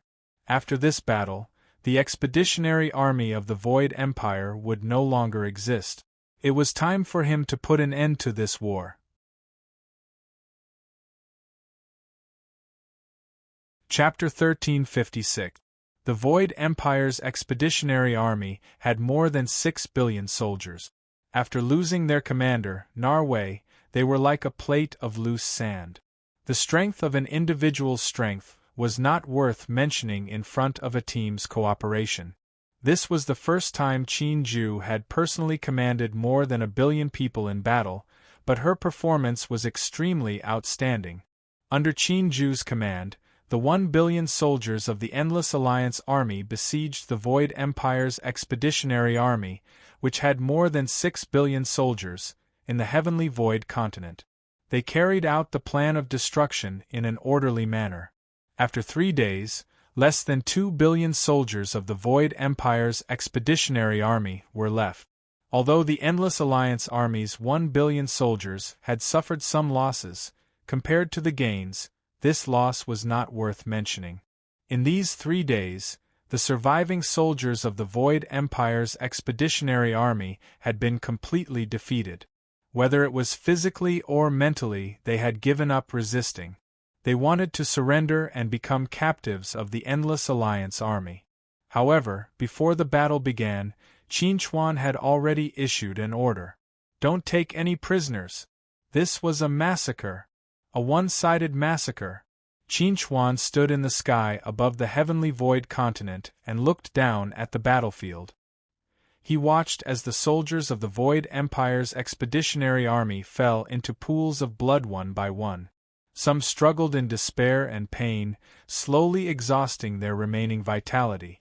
Then, they died or exploded in despair, using self-destruction to attack the surrounding enemies. The blood of more than 4 billion people had already dyed the heavenly void continent a deep purple. Looking at the scene in front of him, Qin Chuan pursed his lips and asked Lu Zi, who was standing beside him, "Am I very heartless and cruel? These people had clearly surrendered, but I still chose to kill them. I didn't let a single one of them go." Hearing Qin Chuan's words, Lu Zi shook her head gently and said, "It's the war that's cruel, not you. I believe that if we were in their shoes, they would also raise their butcher's knife to us who surrendered, because we all know very well that being merciful to the enemy is being cruel to ourselves." Qin Chuan sighed softly when he heard this. He knew that Lu Zi was right, and he knew that he was not wrong to do so. However, it was really difficult to remain indifferent to watching billions of lives die in front of him. Those who are not of our race must have a different heart. Zhou Lin slowly walked over from afar.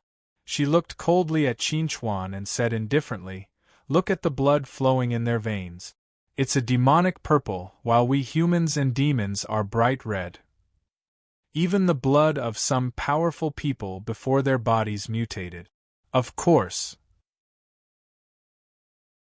Qin Chuan slowly turned his head and looked at Zhou Lin with that. He asked gently, "Senior, do you think they all deserve to die?" Zhou Lin nodded. "If they don't die, we'll be in danger of dying. As a result, this is a multiple-choice question with an obvious answer." With that, Zhou Lin glanced at Qin Chuan in a subtle manner and said, "I think you're a little too pretentious at times." In Zhou Lin's eyes, Qin Chuan was extremely outstanding in all aspects, but no one was perfect. Qin Chuan had his flaws as well, and Qin Chuan's flaws were in his personality. A very long time ago, when she first met Qin Chuan, Zhou Lin could tell that Qin Chuan was a rather pretentious person, or rather, a rather hipster person. He was always sentimental and liked to think about this and that. There were some things that he clearly knew were right and that he should do, but he would always feel sentimental for various reasons, as if he was moaning about nothing. These were all Qin Chuan's flaws, but Zhou Lin felt that they were very good. Qin Chuan with his flaws seemed like a lively person, a friend that people felt close to. If Qin Chuan did not have these flaws in his personality, then he would be a cold and aloof god. With Qin Chuan's current strength, status, and reputation, he could be called a god. However, Zhou Lin knew that one day, Qin Chuan might possess the power of a god, but he would not become one. Qin Chuan could not help but reveal a subtle expression when he heard Zhou Lin's words. Zhou Lin's words made a lot of sense, and he did not know how to refute them. "Don't think about how to refute me." Zhou Lin faintly smiled and said to Qin Chuan, "If one day, you feel that what I said was wrong and hurt you, then use your strength to suppress me." If such a day really came, then Zhou Lin would use her own blood to wake Qin Chuan up. She would rather die again than to see Qin Chuan become a cold and aloof person. If Qin Chuan really became like that, then what was the difference between Qin Chuan and you? No matter what I become one day, I will not make a move against senior sister. Qinchuan said to Zhou Lin in a very serious tone, "Senior sister, you will always be my senior sister. Alright, let's not talk about these heavy topics." Lu Zi smiled and said to Qinchuan, "If you dare to make a move against senior sister because she told you the truth, I will be the first to not let you off." It was very rare that Lu Zi did not stand on Qinchuan's side for the first time. Although her trust in Qinchuan was a little blind, and her support for Qinchuan was unconditional, this did not mean that Lu Zi did not have the right view of right and wrong.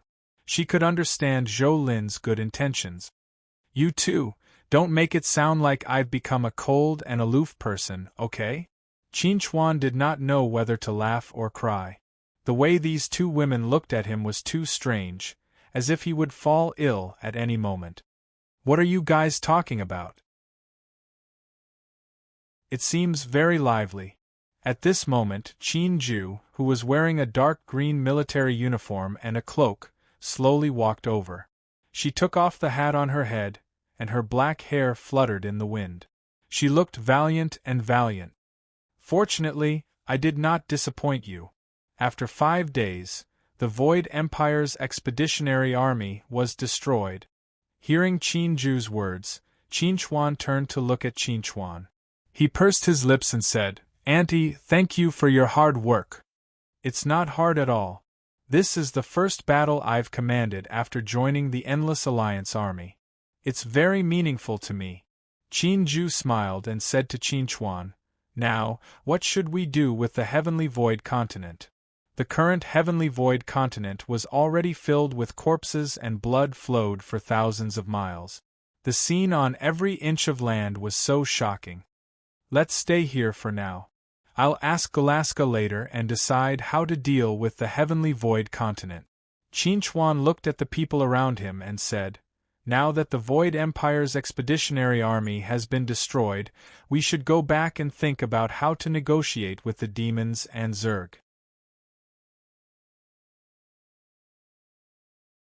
Chapter 1357. Devil Star. Ever since he reached an agreement with Qinchuan that day, Ford had been waiting for a result. Today, he finally got the result he wanted. The 6 billion soldiers of the Void Empire Expeditionary Army in the Koth Nebula and the Tianshu continent were annihilated after struggling for 5 days against the encirclement and suppression of the Endless Alliance army. They were completely annihilated. Qinchuan's cruel and ruthless methods exceeded Ford's expectations. He never expected that Qinchuan would not take any prisoners of war and directly kill more than 6 billion soldiers of the Void Empire Expeditionary Army. Such methods could no longer be described as simply having a heart of stone. In the past, Ford thought that Qinchuan was a heroic figure, but now, he felt that Qinchuan was more like an ambitious and ruthless person. 6 billion. More than 6 billion people died in just 5 days. The entire land of the Heavenly Void Land has been dyed a deep purple. This should be the most tragic battle since the start of the war. Looking at all the great wars in history, other than the war of extermination between the demon race and the barbarian race, the war of extermination that Qinchuan single-handedly controlled should be the bloodiest and cruelest war. Perhaps it was not appropriate to call this war a war. Seriously speaking, this should be a one-sided massacre. Ford could not help but rejoice in his heart. If he had not been willing to cooperate with Qinchuan back then, perhaps the Devil Star would have become a hell on earth. "Marshal, the Endless Alliance Army has sent a message asking you to go to the border of the Deus Cluster to discuss the peace talks." The adjutant looked at the complicated expression on Ford's face, and his emotions were also exceptionally complicated. Just a few days ago, he had witnessed the departure of the Void Empire Expeditionary Army with his own eyes. He did not expect that departure to be a farewell forever. However, he did not feel sad about the destruction of the Void Empire Expeditionary Army. He only felt sympathy for them. Right now, the most important thing for them was the peace talks. Only peace talks could resolve all dispute. "Let's go then." Ford had never thought of refusing an invitation from the endless Allied army. Hearing this, the adjutant hesitantly said, "Marshal, are you going to agree just like that? Aren't you afraid of any danger?" Hearing the adjutant's words, Ford sighed and said, "Then how do you think I won't be in danger?" The adjutant was stunned. How could there be no danger? If he couldn't negotiate with the endless Allied forces, Ford wouldn't be safe no matter where he went unless he hid beside the Magic Emperor. Looking at the stunned adjutant, Ford waved his hand and said, "You may leave. Remember to tell the Endless Alliance army that I will set off for the border of the Deus cluster tomorrow." "Yes, I understand." The adjutant left, leaving Ford alone in the office. He got up and walked to the window, looking out at the Devil Star. He could not help but let out a long sigh. If he had known that this day would come, he would not have believed the Void Empire's promise and launched this meaningless war. However, it was too late for that now. Now, retribution was coming. At the border of the Deus cluster, the Hope was parked alone in space. Qinchuan and Chen Chongqing sat on the deck while Bai Yu made tea for them. Chen Chongqing picked up the teacup, took a sip, and asked Bai Yu curiously, "Bai Yu, now that you're the Hope's weapon spirit, is there an end to your lifespan?" Hearing Chen Chongqing's question, Qinchuan also looked at Bai Yu curiously. He had never thought about this before. Facing Chen Chongqing and Qinchuan's curiosity, Bai Yu replied, "As long as the Hope isn't destroyed, theoretically speaking, I'm immortal." After hearing Bai Yu's answer, Chen Chongqing sighed with emotion. "Eternal life, I really don't know if I should envy you or not. Sometimes I yearn for eternal life, but other times I feel that such a life is very boring and dull." "You're just bored." Qinchuan glanced at Chen Chongqing and said, "When you can really live forever, we'll talk about this." Now, Chen Chongqing was only in the middle Dongshu stage, and his lifespan was only about 1,500 years. As for Qinchuan, he could no longer feel the end of his lifespan. It could be said that he had reached the stage of immortality. "Someone's coming." Bai Yu put down the teapot in her hand and looked into the distance. A black shadow was rapidly approaching the Hope. "It's Ford." Qinchuan glanced at the black shadow, then turned to Chen Chongqing and said, "During the negotiation later, you'll be in charge. I'll watch from the sidelines." Hearing Qinchuan's words, Chen Chongqing was shocked. "I'll be in charge. Boss, you didn't tell me this before." Qinchuan smiled and said, "You know the conditions of the negotiation. The reason I didn't tell you before was to train your adaptability." Hearing Qinchuan's words, Chen Chongqing couldn't help but roll his eyes. Train adaptability? Ha! Just as Ford approached the Hope, Qinchuan's figure retreated into the cabin, leaving the deck to Chen Chongqing. When Ford landed on the Hope and saw Chen Chongqing sitting in front of the tea table, he couldn't help but be stunned. He asked, "You're the representative of the Endless Allied Army?" Hearing this, Chen Chongqing smiled, but in his heart, he didn't know whether to curse or not. Just a minute ago, he wasn't the representative, but now, he was. Boss still has a lot of things to take care of. Just leave the small matter of negotiating peace with you demons to me. Chen Chongqing smiled faintly and said, "Why? Do you think a mere middle Dongshu stage cultivator like me isn't qualified to negotiate with you?" Ford shook his head and said, "You're Qinchuan's brother. You're qualified to negotiate with me." Chen Chongqing pointed to the praying mat on the other side of the tea table and said to Ford, "Please sit." Ford sat down on the praying mat and looked at Bai Yu, who was brewing tea, and said, "I've long heard of the human race's tea ceremony. Today, I finally have the opportunity to taste it. It's my honor." Ford was no stranger to Bai Yu. She was an artifact spirit with intelligence that far surpassed that of ordinary people. Sooner or later, she would grow into a divine artifact. She definitely couldn't be underestimated. "Ford, let's not talk about pleasantries. Our endless allied forces are very sincere in today's negotiation. However, if your demon race can't show us a satisfactory level of sincerity, then there's nothing to talk about. Chen Chongqing's attitude was very high. Now that the endless allied army held the absolute advantage, he naturally couldn't talk to Ford calmly. If he didn't put on a high profile, how could he have the nerve to ask for benefits later?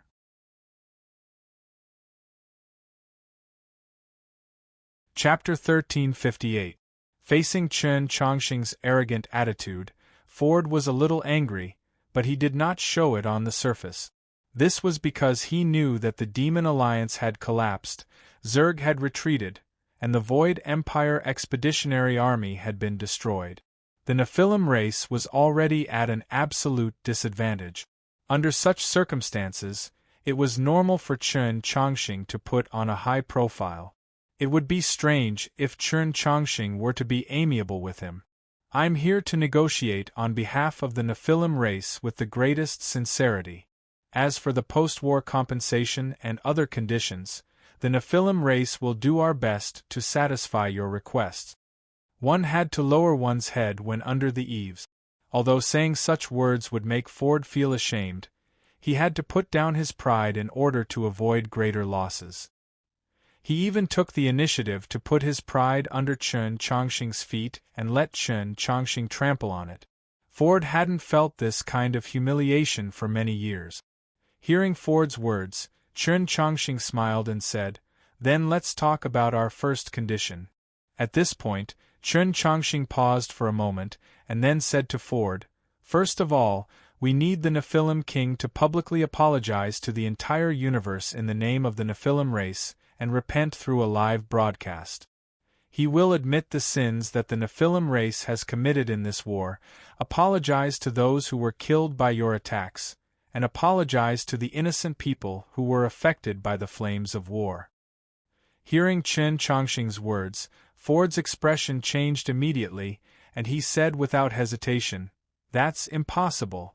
As the leader of the Nephilim race, if the Nephilim King really did as Chen Chongqing requested, then the Nephilim King's reputation would definitely suffer an unprecedented blow."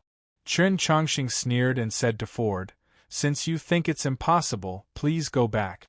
Tomorrow, the Endless Alliance army will attack the Devil Planet. Let's fight on the battlefield again." Hearing Chen Chongqing's words, Ford's face suddenly turned ashen. He felt threatened. "If you can't make the decision, then contact the Nephilim King." Chen Chongqing saw that Ford was silent, so he said indifferently, "Do you want the Demon King to apologize, or do you want to start a war again? You can discuss among yourselves and give me an answer. I'll give you 10 minutes. Ford glanced at Chen Chongqing with an extremely gloomy gaze before getting up and walking towards the end of the deck. Chen Chongqing sat in front of the tea table and watched Ford leave. He let out a sigh of relief and said to Bai Yu, "If he had directly attacked me just now, would I have died?" When he made this request to Fuda, he was very nervous. He was afraid that Fuda would attack him out of anger. He was only at the Middle Dongxi realm. It was impossible for him to block Fuda's attack. Bai Yu glanced at Chen Chongqing and said, "Don't worry. No matter if it's me or Qinchuan, we'll ensure your safety." Hearing this, Chen Chongqing let out a long sigh of relief and smiled. "That's good, that's good." On the other side, Ford had already contacted the Nephilim King and told him about Chen Chongqing's conditions. After saying this, Ford fell silent and waited for the Nephilim King's reply. All along, the Nephilim King had been an extremely proud person. He had never bowed his head to anyone. Even in the face of an existence like the Nephilim King could be neither servile nor overbearing. Now, Chen Chongqing, on behalf of the Endless Alliance army, asked the Nephilim King to publicly apologize to the entire universe and repent for his crimes. This was completely trampling on the Nephilim King's face. With Ford's understanding of the Nephilim King, it was absolutely impossible for the Nephilim King to agree to this. However, contrary to Ford's expectations, the Nephilim king actually agreed to Chen Chongqing's request. Tell Chen Chongqing that we agree to this condition. After the peace talks are over, I will apologize to all the people in the universe who have been affected by the war in the form of a live broadcast according to their request and repent for my crimes. Hearing the Nephilim king's words, Ford was shocked and said, "Have you really made a decision?" Even though he heard it with his own ears, Ford still found it hard to believe. The Nephilim king was silent for a moment before saying to Ford, "This is a sacrifice we have to make. Although this condition sounds very harsh, my personal honor is nothing compared to the lives of billions of demons and soldiers." As the soul of the demons, the Nephilim king had always been high and mighty in the hearts of all the demons. This was absolutely correct. Once the Nephilim king publicly apologized and repented, the lofty image of the Nephilim king in the hearts of the demons would inevitably collapse. This would have an immeasurable negative impact on the Nephilim king. However, just as the Nephilim king said, there were some things that he had to do. If the Nephilim king was unwilling to bow his head, then the demons would suffer even more losses. After receiving the Nephilim king's exact answer, Ford returned to a few thousand and said in a low voice, "The Nephilim king has agreed to your conditions." Chen Chongqing was not surprised by this. He smiled and said to Ford, "Do you think we've gone overboard and that you've been wronged?" Without waiting for Ford to speak, Chen Chongqing sneered and said, "Do you know why I put this condition as the first condition? Because I want you to know that you can't do whatever you want just because you're in a higher realm. You're always right.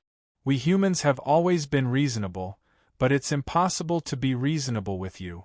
Therefore, we can only fight with our fists. If you can't beat us with your fists, you'll have to do what we ask you to do. Don't think that your Nephilim king is so selfless and dedicated, as if you've suffered a great loss. As the one who started the war, just asking him to apologize and repent is already being lenient. If I were the boss, I would definitely kill my way to your Nephilim palace and kill the Nephilim king with my own hands." From Chen Chongqing's point of view, as the instigator of the war, the Nephilim king's crime was unforgivable. Others might be able to escape punishment, but the Nephilim king definitely couldn't. In the eyes of others, the Nephilim king was a supreme existence at the transcending tribulation stage or even a demigod. But in Chen Chongqing's eyes, the Nephilim king was a complete scum. Hearing Chen Chongqing's words, Ford was unable to restrain his anger. He instinctively wanted to attack Chen Chongqing, but at this moment, vines suddenly grew out from under him and tied him up tightly. Bai glanced at Ford indifferently and said, "Chen Chongqing is right. The Nephilim king is the main culprit, so just asking him to apologize is already letting him off easy. Also, you better stay rational and don't think about attacking. Don't forget that the Nephilim star is behind you."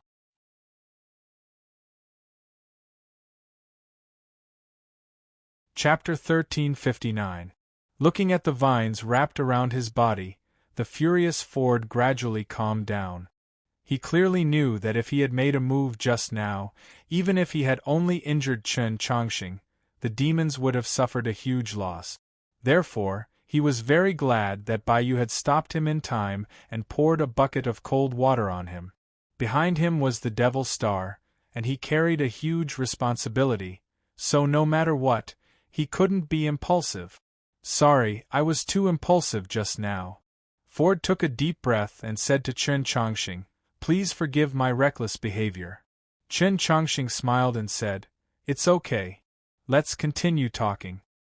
Our second condition is that starting from the end of the peace talks, the demons are not allowed to expand their army for 1,000 years.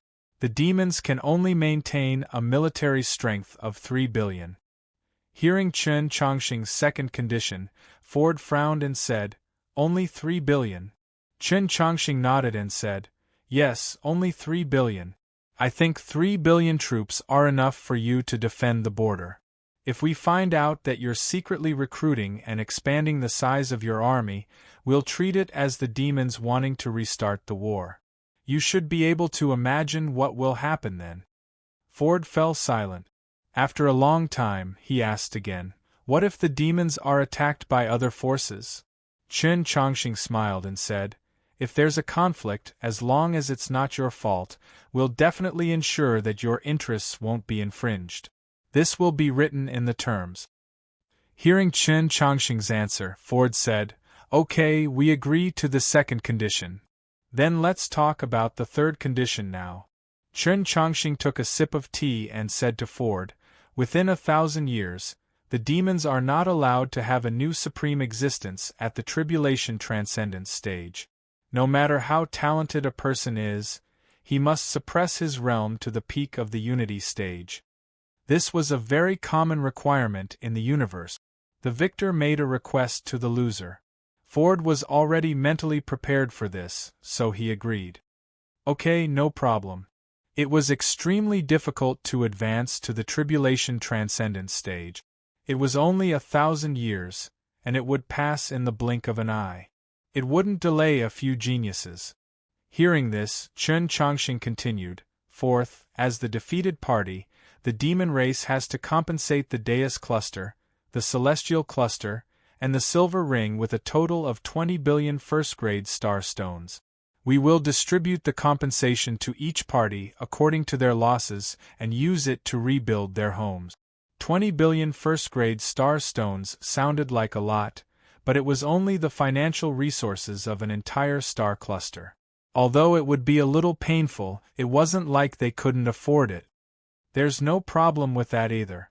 It was common for the losing side to pay compensation to the winning side. Ford was also mentally prepared, so he readily agreed. Hearing this, Chen Chongqing couldn't help but smile. He had made the right choice to have the Demon King apologize and repent first. Once the demon race agreed to this most stringent request, breaking through the demon race's bottom line, the rest of the requests would no longer be a problem. In the following time, Chen Chongqing successively made 12 requests to Ford. Most of these requests were happily agreed to by Ford, and only a few of them were debated. Overall, the process of the peace talks was quite smooth. Okay, these are all the requests of the Endless Alliance Army. These requests have been clearly written in the Armistice Agreement. As long as both parties sign and swear to the heavens, the war will be over. Chen Chongqing looked at Ford with a smile. The peace talks were over, and his mission was successfully completed. Ford looked at Chen Chongqing and asked, "I'm very curious, what kind of terms will you use to negotiate with Zerg?" Chen Chongqing smiled and said, "Zerg's situation is different from yours. They will most likely not agree to the peace talks, so we will turn our attention to Zerg and attack Zerg." Hearing Chen Chongqing's words, Ford only needed to think for a moment before he understood the key. The reason why the demon race took the initiative to start the war this time was because they were instigated by the Void Empire. This was the first time the demon race had cooperated with the Void Empire. Before this, Zerg had cooperated with the Void Empire many times and had an extremely close relationship. Now that the Void Empire's expeditionary army had been destroyed, Zerg would definitely receive the news and send this news back to the Void Empire. In the face of such a tragic loss, the Void Empire would definitely not let it go. At that time, the Void Empire's army might descend on the Holy Cluster again and start the war again. However, all of this had nothing to do with the demon race anymore. However, Ford's thoughts were actually somewhat different from what Chen Chongqing wanted to express. Since ancient times, Zerg had been enemies with humans and shifters. In the land of exile, the humans and shifters had been attacked by Zerg and hated Zerg to the bone. Even without this war, the humans and shifters would never coexist peacefully with Zerg.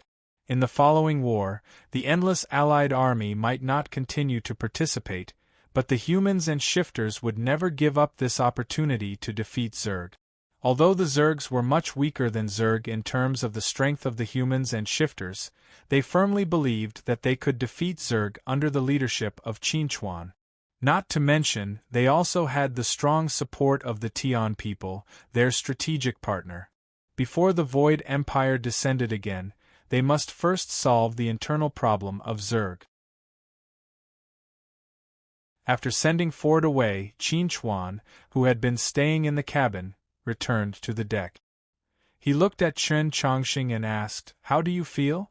Chen Chongqing looked at Qinchuan, smiled, and said, "To be honest, I was actually a little scared at first, but later I wasn't so scared anymore.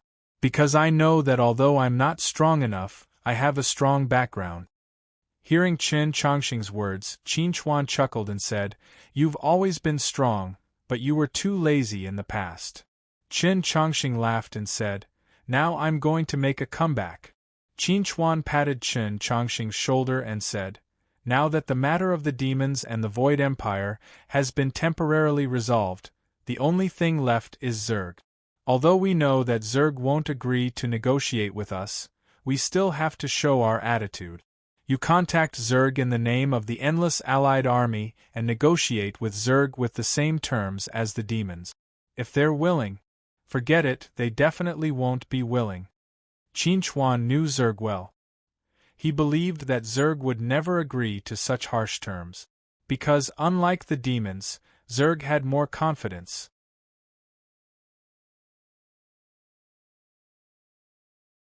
Chapter 1360. The news that the Endless Allied Army had reached a truce with the Nephilim race had not yet spread, but Zerg had found out about it through special channels. Saint Emperor, the Nephilim race and the Endless Allied Army have reached a truce. What do you think of this? Grissom looked at the Saint Emperor with a complicated gaze. After a period of rest, Grissom had basically walked out of the shadow of the battle in the Iki Nebula.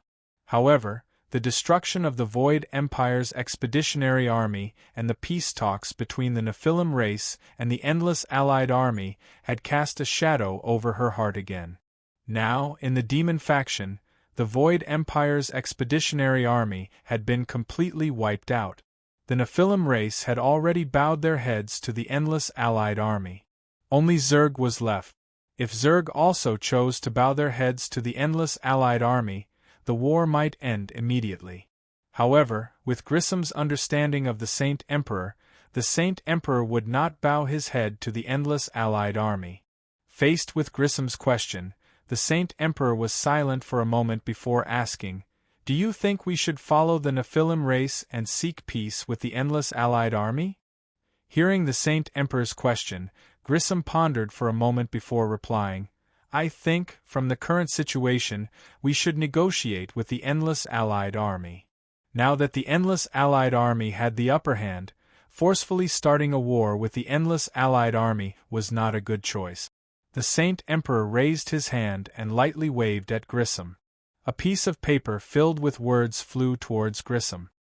He said to Grissom, "This is the agreement between the Nephilim race and the Endless Allied Army. Take a look." Grissom heard this and subconsciously reached out to take the paper. When she saw the contents of the paper, she could not help but reveal a look of shock. She cried out involuntarily, "The Nephilim race actually agreed to so many harsh conditions? They even agreed to let the Nephilim king publicly apologize and repent for his crimes?" Grissom could not believe it. If the Nephilim race had not lost their minds, why would they agree to such tyrannical conditions? The Saint Emperor looked at Grissom calmly and said, "This is the price for seeking peace." Grissom heard this and looked up at the Saint Emperor. Her expression was extremely complicated. She knew very well that with the Saint Emperor's temperament, he would definitely not agree to the terms of publicly apologizing and repenting for his crimes. In other words, there was nothing to discuss between them and the Endless Allied Army. Therefore, this battle is unavoidable. Greycastle sighed helplessly. She seemed to have foreseen the scene of blood flowing like a river in the Holy Cluster. "These terms were sent to me by the Endless Allied Army. They conveyed their intention to negotiate with us, but I refused." The sage emperor had played down this matter as if it were a trivial matter. When he made this decision, the sage emperor had not discussed it with anyone, nor had he told anyone about it. As the person closest to the sage emperor, Hui Qian had also just learned of this result. Although Hui Qian had expected that the saint emperor would not agree to such a condition, she could not help but feel disappointed when she heard the saint emperor say this himself. The demon king could sacrifice himself for the great demonic star cluster, but the saint emperor, the war will come soon. Before that, I plan to help you become a demigod. Just as Hui Chong was letting his imagination run wild, the saint emperor's words shocked Hui Chong. You want to help me become a demigod? Hui Chong looked at the saint emperor and said, I'm afraid this will be very difficult, right? Although a demigod was only a demigod, it was not easy to become a demigod from the tribulation stage. The saint emperor looked at Hui Chong and said indifferently, The power of law you control is called the law of withering. It can cause all things in the world to wither and decay. It is a very unique power of law. I have never heard of anyone else controlling this law other than you, so it will not be difficult for me to help you become a demigod. Once you become a demigod, you will not be far from becoming a supreme existence. Hearing the saint emperor's words, Hui Chong's eyes suddenly shone brightly. Becoming a demigod, or even a supreme existence, had been her dream all this time. Was it finally going to come true? Deus cluster. Chen Chongxing took Zerg's reply and found Qin Chuan, who was cultivating. He looked at Qin Chuan, who was trying to derive demigod power from the law of space, and couldn't help but sigh. Qin Chuan's strength was now one of the top in the entire universe, but Qin Chuan had never slacked off for a moment. He had always been working hard on his cultivation. Compared to Qin Chuan's focus, he was far inferior. Boss, I brought Zerg's reply. They really did refuse to negotiate. Chen Chongxing placed Zerg's reply in front of Qin Chuan, then sat down cross-legged in front of Qin Chuan. Qin Chuan slowly stopped cultivating, then glanced at the reply, then raised his head and looked at Chen Chongxing. Tell the Nephilim to act according to the terms as soon as possible. After the Nephilim king publicly apologizes, we will move to the celestial cluster's rubble star and prepare to attack the holy cluster. Hearing Qin Chuan's words, Chen Chongxing asked curiously, Boss, is the Saint Emperor a supreme existence? In the past, Chen Chongxing didn't think there was anything wrong with the Holy King suddenly calling himself the Saint Emperor. However, after knowing some of the symbols, he understood that the title Emperor could only be used on supreme existences. In other words, the Saint Emperor was very likely to have become a supreme existence. However, no one had seen the Saint Emperor in action. Qin Chuan pondered for a moment and then he said, The Elysian Emperor has changed his title for a long time. If there really was a problem with him, it would have been discovered long ago. Since the Elysian Emperor has the confidence to refuse the peace talks, I think that he has probably become a supreme existence. Hearing Qin Chuan's words, Chen Chongxing suddenly had a headache. He grinned and said, In that case, Zerg has the Saint Emperor and the Insectoid Queen, two supreme existences. This strength is comparable to the humans and shifters of the ancient times. No, you're wrong. Qin Chuan looked deeply at Chen Chongxing and said, There's something wrong with Zerg. Chen Chongxing was stunned. He asked in confusion, What's wrong with Zerg? Qin Chuan pursed his lips and said, If Zerg really has the Saint Emperor and the Insectoid Queen, do you think their current behavior is normal? If you were the Saint Emperor, would you have chosen to retreat when you were on Rubble Star? Chen Chongxing subconsciously said, If I were a supreme existence, the Saint Emperor, I would have killed the Tian people's army in the Iki Nebula. If heaven appeared, I would have called the Insectoid Queen and fought 2 against 1.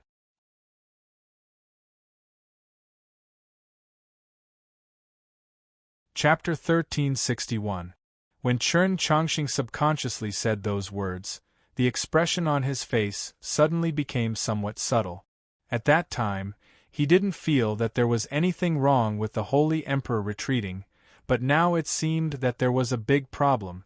Boss, you mean that Zerg has two ultimate existences, but there's a problem with one of them? Chen Chongqing looked at Qin Chuan and said, the Holy Emperor has appeared many times, which means that there's a problem with the Zerg Queen? Qin Chuan shook his head and said, no, there shouldn't be a problem with the Zerg Queen.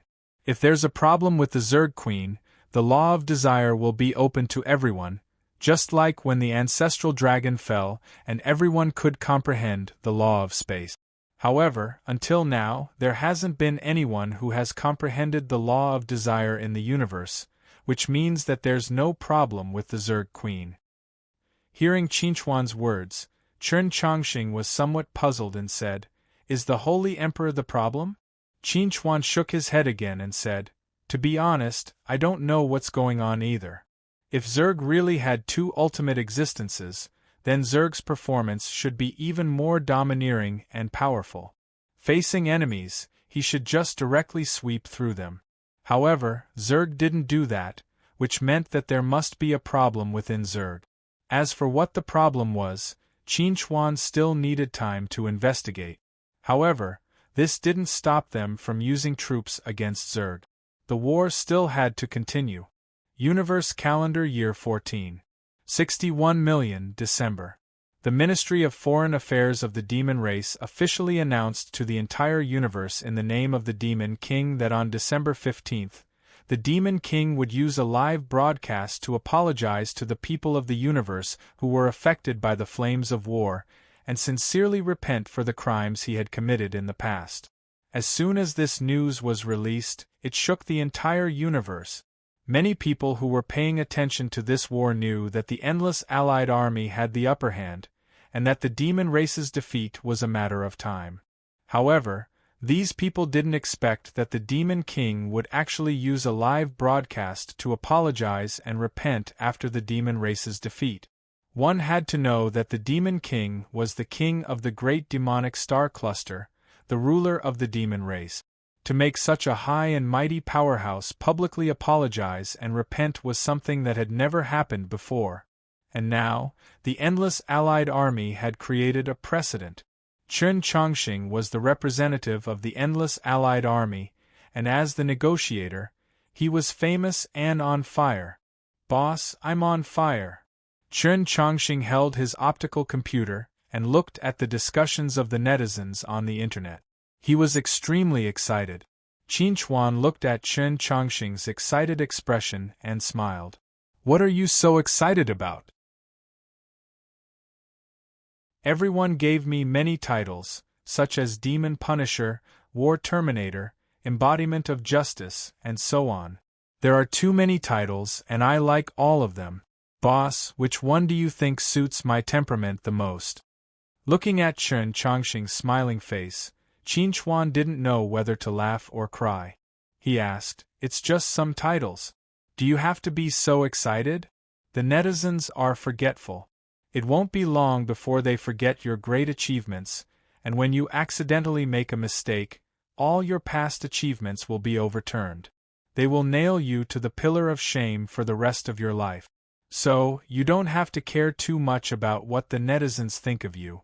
They are too fickle. Hearing Qin Chuan's words, Chen Chongqing was slightly stunned, and then asked Qin Chuan, Boss, are you trying to hint at something? Qin Chuan nodded gently and said, in the upcoming war against the Holy Cluster, we may not be able to gain any advantage. When the time comes, the flames of war may spread beyond our control to some areas. At that time, the people who praise you now may ruthlessly throw you to the ground. The endless Allied army's battle against Zerg was imperative, but Qin Chuan was not sure whether they could win. Moreover, not everyone in the endless Allied army was willing to continue participating in the upcoming war. They had to be mentally prepared. Chen Chongqing grinned and said, Boss, don't worry. I don't care what the netizens think of me. When the time comes, if someone scolds me, I will push all the responsibility to you. Qin Chuan looked at Chen Chongqing helplessly and said, That's good. I'm afraid that you will take all the responsibility and push all my responsibilities to yourself. The battle against Zerg was actively promoted by Qinchuan, and it was also what he wanted to fight. When the time comes, if there were any problems, he should take responsibility and solve them. He didn't want to implicate the people around him. The power of public opinion might not have any influence on a supreme existence like him, but Chen Chongqing was only in the middle stage of the Dongxi realm. There were some things that he should try not to take responsibility for. December 15th, Great Devil Star Cluster, 9 a.m. At this moment, in the entire universe, almost half of the people were sitting in front of their crystal screens. Even those who were working would secretly turn on their optical computers and watch the live broadcast on the internet. In the Great Devil Star Cluster, all the demons had sorrowful expressions. They knew that the reason the Demon King agreed to the Endless Allied Army's request and publicly broadcast his apology and repentance was for the sake of the big picture and the future of the demon race. As demons and citizens of the Great Devil Star Cluster, they felt extremely sad for the Demon King's sacrifice. Qinchuan and the others were also waiting in front of their crystal screens, patiently waiting for the live broadcast to begin. Suddenly, a tall figure appeared on the crystal screen. He was wearing a black robe, his face was pale, his eyes were scarlet, and his expression was cold. It was the appearance of the Demon King that everyone was familiar with. Hello, everyone watching the live broadcast. I am the ruler of the Great Devil Star Cluster, Demon King Fox. Hearing Demon King Fox's words, Qinchuan knew that the Demon King's name was Fox. In the past few years, many things have happened under the instigation of the Void Empire. My ambition grew rapidly, and I planned this invasion, causing countless innocent people to be affected by the flames of war, losing their homes and loved ones. This is the fault of the demon faction, the demon race, and my fault. Here, I would like to apologize to all the ordinary people affected by the flames of war, all the victims, and all the family members of the victims. I am very sorry because of my mistake. There are indelible scars in your lives. I am truly very sorry. At the same time, I would like to repent. I would like to repent to those who are watching the live broadcast and those who are not. In the past, I have committed crimes that are almost unforgivable. I have harmed many people and committed many heinous deeds. This is my sin, and in order to atone for it, I am willing to bear any consequences.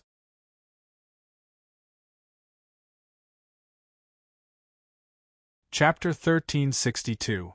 This public broadcast lasted for 42 minutes. In these 42 minutes, Demon King Fox publicly apologized and repented for his sins according to the terms of the contract. His performance in the broadcast could only be described as sincere. At the very least, Qinchuan could not find any fault with Demon King Fox's performance. Regardless of whether Demon King Fox was being serious or just acting, at least he had given everyone an explanation. After the broadcast ended, the entire universe's populace was discussing this matter. As ordinary people, the lowest level of the universe's populace, this was the first time they had seen such a high and mighty figure like Demon King Fox. Even if it was just in a live broadcast, it was still their first time. Furthermore, Demon King Fox had actually apologized to them. Such a fresh and strange experience made everyone want to express their feelings and emotions on the internet. Many people even publicly expressed their understanding of Demon King Fox. In the eyes of a small portion of the populace, being able to make Demon King Fox bow his head and apologize to them was enough to make up for the losses and injuries they had suffered. As for anything else, they didn't have much hope for it. These people were ordinary, pure, and kind. Often, they were the easiest to bewitch, deceive, and hurt. They were very cute, but also very pitiful. Just as the populace was discussing Demon King Fox's apology, Qinchuan had already returned to the Endless Allied Army's logistics base and held a meeting with the higher-ups of the Endless Allied Army. Before the meeting began, everyone who entered the meeting room had a joyful smile on their faces. Although they had experienced many hardships in the past, now that the demon race had been defeated and Demon King Fox had bowed his head and admitted his mistakes, they had received compensation from the demon race. The war had also ended as they had wished. Their bodies and minds had been greatly satisfied. All of this made them feel very happy. When Qin Chuan walked into the meeting room, he saw everyone gathered together and enthusiastically discussing their thoughts on the broadcast. Everyone noticed Qin Chuan's arrival and immediately greeted Qin Chuan with smiles on their faces. Marshal Qin. Hello, Marshal Qin. Thank you for your hard work, Marshal Qin. Qin Chuan smiled and nodded at everyone, then slowly walked to the main seat at the table and sat down. When everyone saw Qin Chuan take his seat, they all returned to their seat. The lively meeting room almost instantly quieted down. Facing everyone's gazes, Qin Chuan pursed his lips and said to everyone, "Everyone must have watched the broadcast and already know about the Demon King Fox's apology." Hearing Qin Chuan's words, everyone immediately began discussing. The quiet for a moment, in the blink of an eye, it became extremely lively. Dong, dong, dong. Qin Chuan lightly knocked on the table, indicating for everyone to quiet down. After the conference room quieted down again, Qin Chuan said to everyone, "This is the greatest victory we've achieved since the establishment of our endless allied army.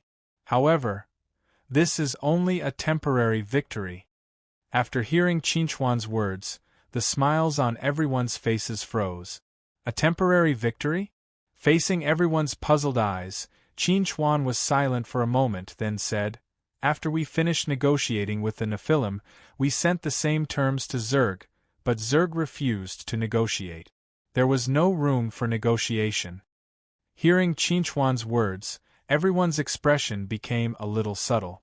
If Qin Chuan had not mentioned it, they would have almost forgotten that in addition to the Void Empire and the Nephilim, there was also Zerg in the demon faction.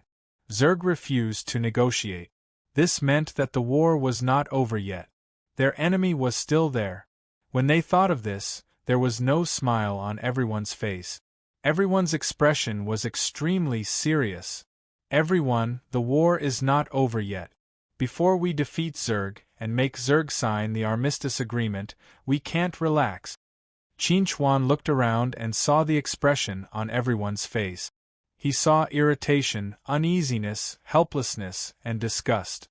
Looking at everyone's different reactions and expressions, Qin Chuan knew that perhaps the cooperation with the endless allied army had come to an end. Next, they would have to face Zerg alone. Now that the demon faction has completely collapsed and disbanded, we have actually won a great victory. Among the crowd, someone whispered his opinion. In his opinion, after winning a great victory, there was no need to pursue the losing side. Being able to set an example like the Nephilim was enough to intimidate Zerg.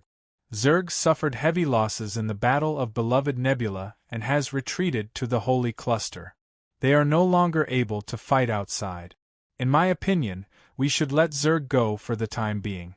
If Zerg starts a war again one day, it won't be too late for us to send troops to deal with Zerg. Yes, I think so too. This war has been going on for so many years. Everyone is tired and wants to rest. The land of Silver Ring needs to be rebuilt. We really don't have the energy to continue fighting outside. After the first person spoke, everyone started talking. In short, almost everyone did not want to continue this war. They were tired of war and began to yearn for a peaceful and stable life. If you let Zerg go now, don't regret it when Zerg comes back after he recovers. Tian San snorted and said, "When the time comes, if Zerg wants to target the land of Silver Ring, we Tian people may not stop him." When everyone heard Tian San's words, their faces revealed a trace of displeasure. Tian San's words were clearly a threat to them. However, they could understand Tian San. After all, the Holy Cluster and the Celestial Cluster bordered. If they did not defeat Zerg now, when Zerg came back, The first to bear the brunt of his attack would be the celestial cluster. Just like when the Nephilim attacked the Deus cluster, before the Deus cluster fell, the celestial cluster would not be affected by the war. However, if the Tian people were willing to make way for Zerg, then Zerg would be more than happy to attack the land of Silver Ring. Just when everyone was about to refute Tian-san, Qin Chuan tapped the table again and said to everyone, "Everyone, quiet down. Now listen to me."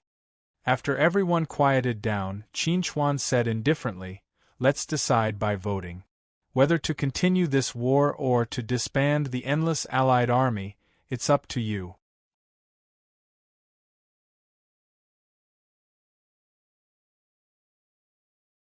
Chapter 1363. When everyone heard Qin Chuan's words, they couldn't help but look at each other.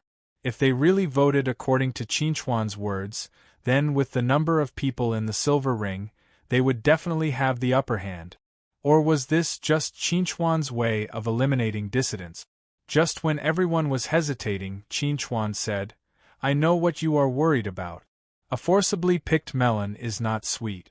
If you don't want to continue fighting, I can forcibly kidnap you to the front line. You won't actively fight either. Since that's the case, it's better for everyone to part on good terms." At this point, Qin Chuan paused for a moment and then continued, "No matter what the final result of the vote is, I will respect everyone's choice, and I will never do anything to hurt anyone." Hearing Qin Chuan's words, everyone finally dispelled their worries and chose to believe in Qin Chuan. After the vote, they could go home. Now, those who are willing to continue fighting, please raise your hand. As the commander-in-chief, Qin Chuan didn't raise his hand, but after his voice fell, Chen Chongqing, representing the human race, raised his hand. As a member of the demon faction, the insectoids must pay the price they deserve. I support the continuation of this war to completely crush the insectoids and the demon faction. At the same time, Yao Rao raised her hand and said indifferently, "My thoughts are the same as Chen Chongqing's." Then, Pope Saint Baudelo slowly raised his hand and said, "The recovery of the Deus cluster depends on everyone's strength, so before everyone's threat is removed, the Deus cluster will not withdraw from this war, and the One God religion will not withdraw from this war." Tian-san raised his hand and said, "On behalf of the Tian people, I declare that before Zerg signs the armistice agreement, the war will absolutely not stop." Following Tian-san's declaration, a few other powers from the Silver Ring land who were close to the Tian clan also expressed their willingness to continue this war. As for the rest of the people, they remained silent, not saying a word. Based on the number of people present, the majority of the people who did not raise their hands were from the Silver Ring. Qin Chuan was neither surprised nor angry when he saw this, because he had already expected this situation before the start of the meeting. At this moment, there was only calmness in his heart. Those who did not raise their hands turned their gazes in other directions. They did not dare to look at Qin Chuan, nor did they want to look at those who raised their hands. They were afraid that Qin Chuan would fly into a rage out of humiliation and break his promise to punish them. It seems that most people are unwilling to continue the war. Qin Chuan spoke slowly. His tone was very calm and composed. He was not as angry as everyone had imagined. "In that case, let's go our separate ways. You go your own way and we go our own way." Qin Chuan pursed his lips slightly and said, "From now on, there will be no more Endless Alliance army in this world." When everyone heard Qin Chuan's last sentence, their expressions became extraordinarily complicated. It had been 3 or 4 years since the establishment of the Endless Alliance army. Although this amount of time was nothing for practitioners, everything they had experienced during these years was precious. If there was no Endless Alliance army, and if Qin Chuan had not stood up for them again and again, perhaps the universe would have become a place where the demon faction could dominate and wreak havoc. It was not an exaggeration to say that the contribution made by all of them in the Endless Alliance army was not even comparable to the contribution made by Qin Chuan alone. Therefore, when they heard Qin Chuan say in a calm tone that he wanted to disband the Endless Alliance army, their mood was somewhat difficult to accept. Even those who did not raise their hands were the same. Qin Chuan took out the agreement that he had prepared beforehand and placed it on the table. Then he said to everyone, "I have an agreement here. You can take a look. If you don't have any objections, then sign this agreement. Then you can take the compensation that the demon race has given you and your soldiers to return to their homes." Everyone was stunned when they heard Qin Chuan's words. They did not expect that Qin Chuan would have an agreement in his hand. They could only leave after signing the agreement. At this time, Lu Zi, who was sitting next to Qin Chuan, had already distributed the agreement to everyone. After reading the content of the agreement, the expression on everyone's face became extremely strange. The content of the agreement was not complicated, and it was even a little simple. Anyone who signed the agreement could leave the Endless Alliance army with everything they deserved and return to their home. At the same time, the Tian people and the Protoss would not cut off trade with them, and they would not block the Silver Ring land. These were the contents of the agreement. Simply put, even if they left, they would not be punished. They had chosen to leave, but Qin Chuan didn't push things too far. He didn't treat them as outsiders. Such magnanimity caused everyone to feel incomparably ashamed. In the face of Qin Chuan's kindness, everyone was a little hesitant. They did not know whether to sign the agreement and leave, or to stay in the Endless Alliance army and continue to fight with Zerg. "I want to go back and rebuild my home. Sorry." At this time, someone stood up, pushed the agreement in his hand forward, turned around, and left. In the signature area of the agreement, he had already signed his name. With the first person taking the lead, a second person quickly signed the agreement. "I don't want to continue to participate in the war after this. I want to live a stable life. Sorry." "Me too. I want to go home and spend more time with my wife and family. I'm really sorry. In the future, if fate wills it, we'll meet again." As more and more people signed the agreement and left, the conference room gradually became empty. Qin Chuan sat in the main seat, expressionless. Most of the other people who chose to stay and fight side by side were the same.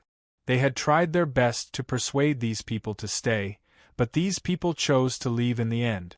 After all the people who chose to leave had signed the agreement and left, there were only a few dozen figures left in the conference room.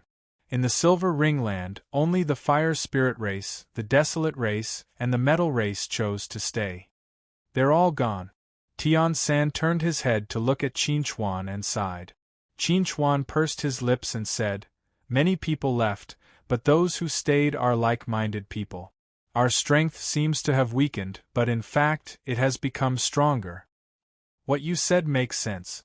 Tian San asked, "What should we do next?" Qin Chuan took a deep breath and said, "Let's go to the Celestial Cluster, Rocky Star, and prepare for war."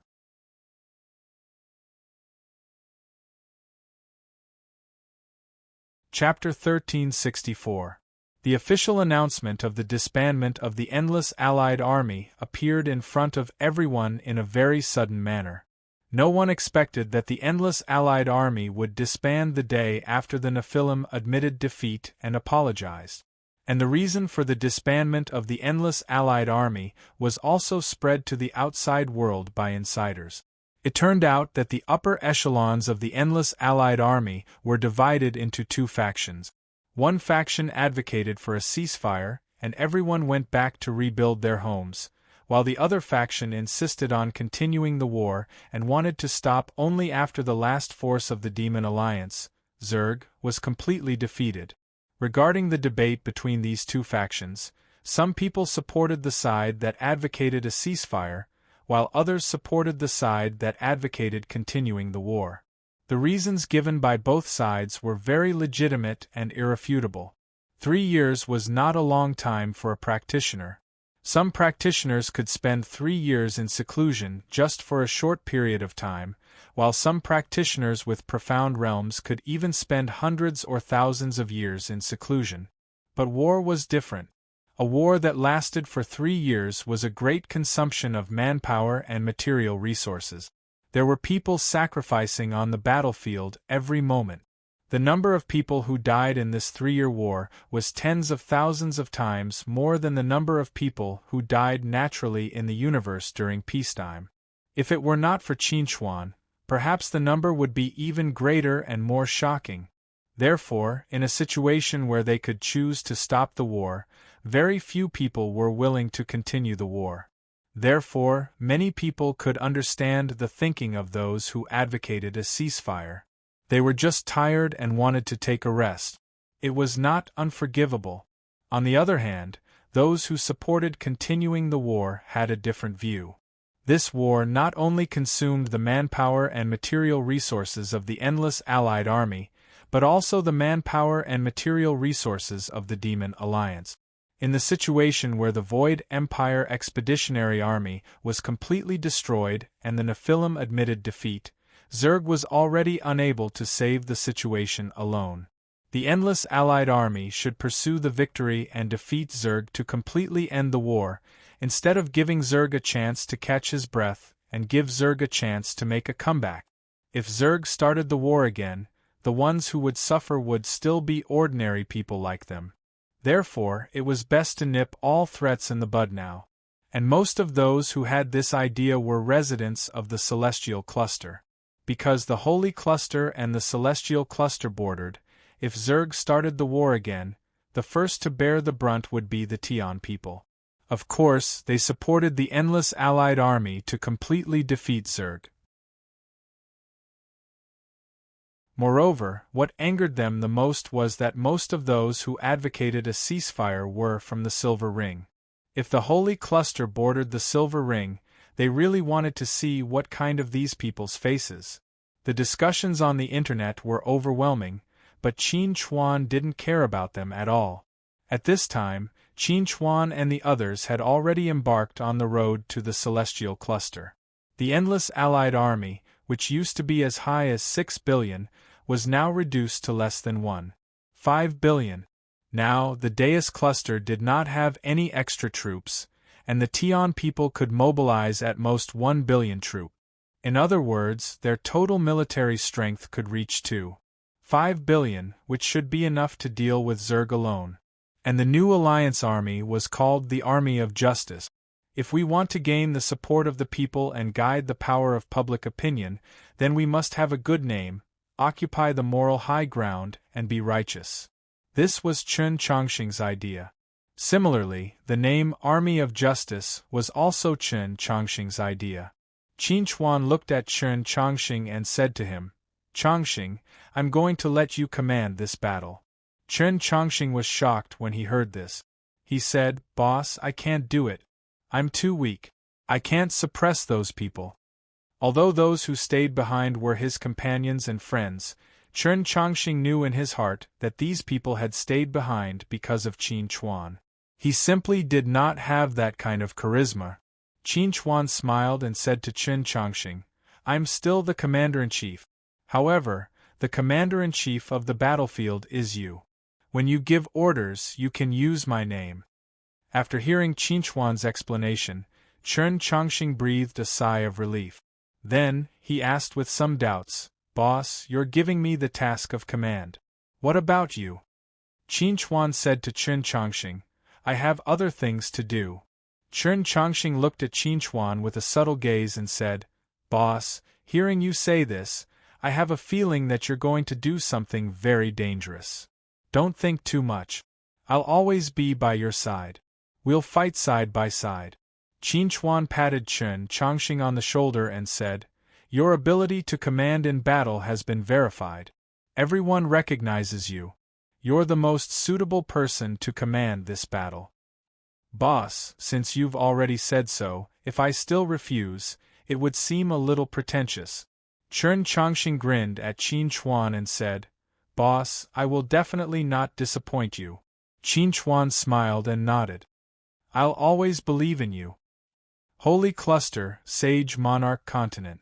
The Saint Emperor sat on a high platform, looking down at Hui Qian with a subtle gaze. "How do you feel?" he asked. Hui Qian slowly raised his head and looked at the Saint Emperor.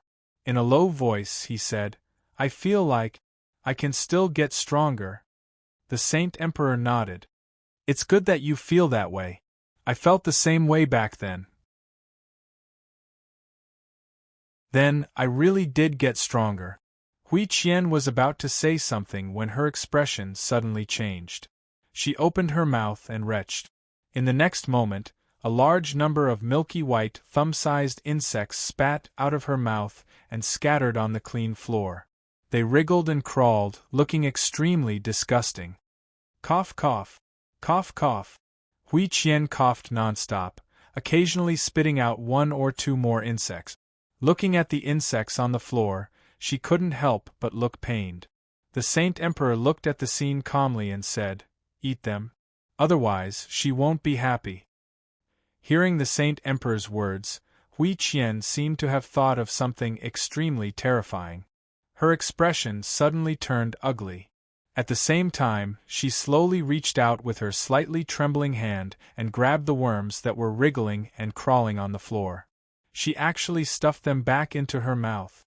After the insects entered her mouth, they strangely turned into a milky white stream of energy that flowed into Hui Qian's stomach. As Hui Qian swallowed more and more insects, her aura grew stronger and stronger. She had actually surpassed the boundary of a demigod.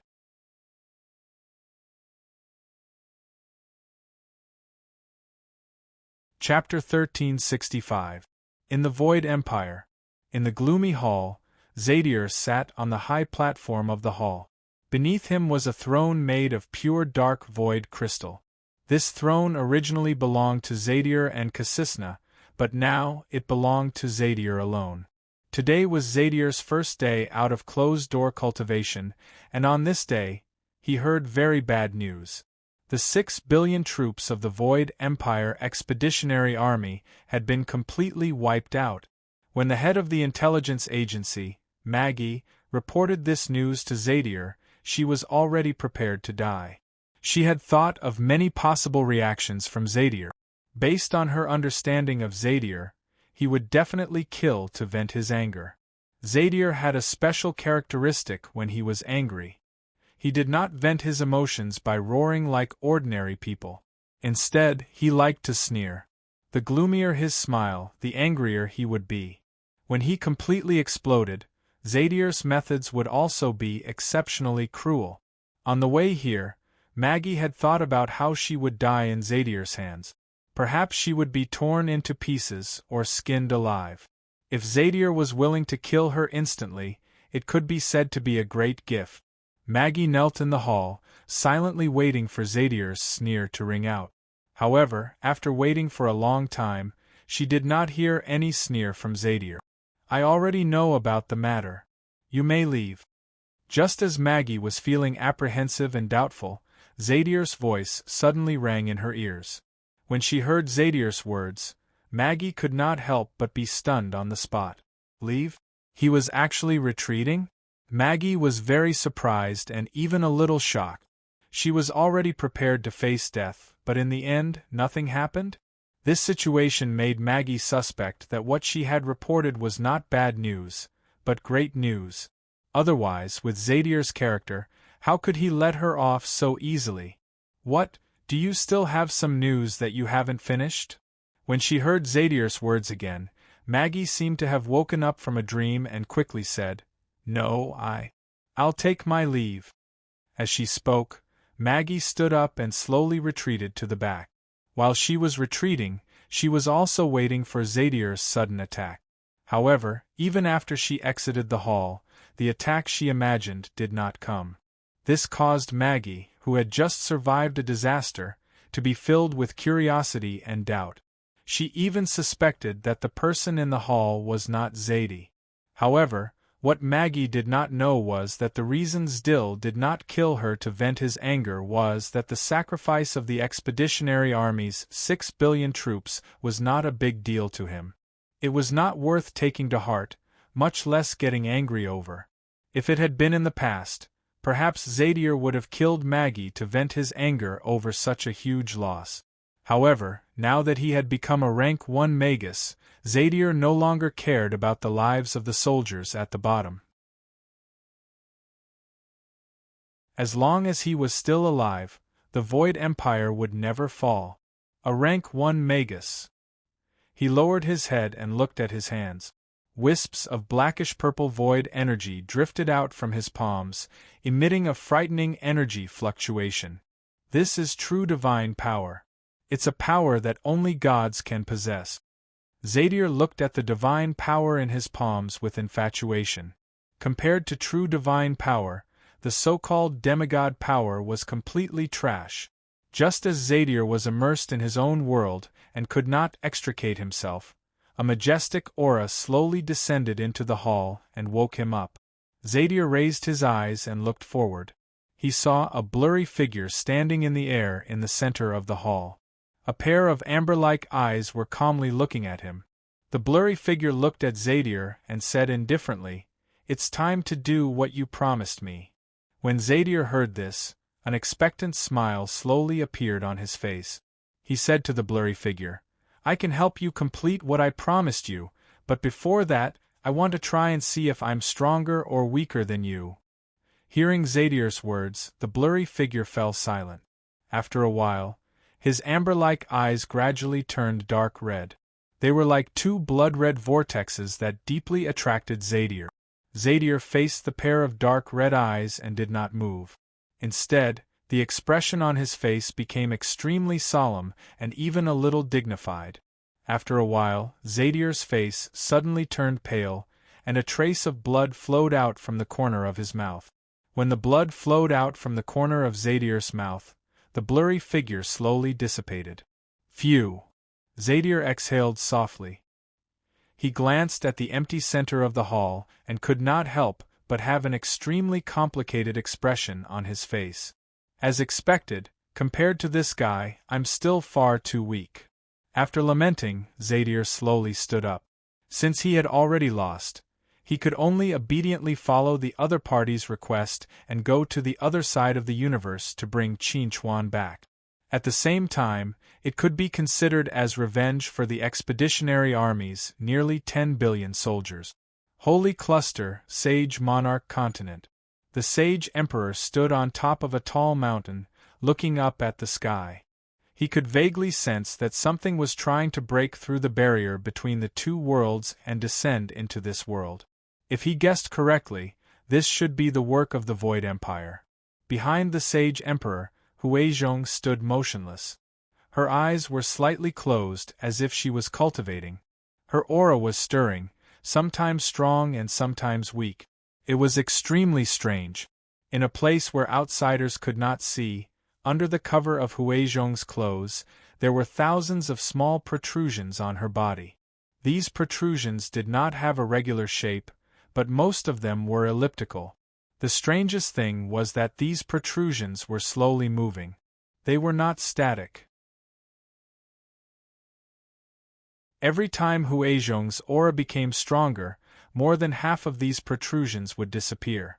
Then, as Huizhong's aura weakened, the protrusions that disappeared would reappear. It was very special. Don't just blindly try to absorb and devour them. You have to learn to coexist with them. The Sage Emperor slowly turned around and looked at Huizhong, instructing her. Hearing the Sage Emperor's words, Huizhong slowly opened her eyes and looked at the Sage Emperor. She asked, "Did you experience this before?" The Sage Emperor nodded. "This is something that must be experienced in order to obtain power." Hearing the Sage Emperor's answer, Huizhong's expression could not help but turn cold. When she first heard the Sage Emperor say that he had a way to help her become a demigod, or even a supreme existence, she was extremely excited. However, if she had known that things would turn out like this, she would rather not have ascended for the rest of her life than become such a monstrous existence.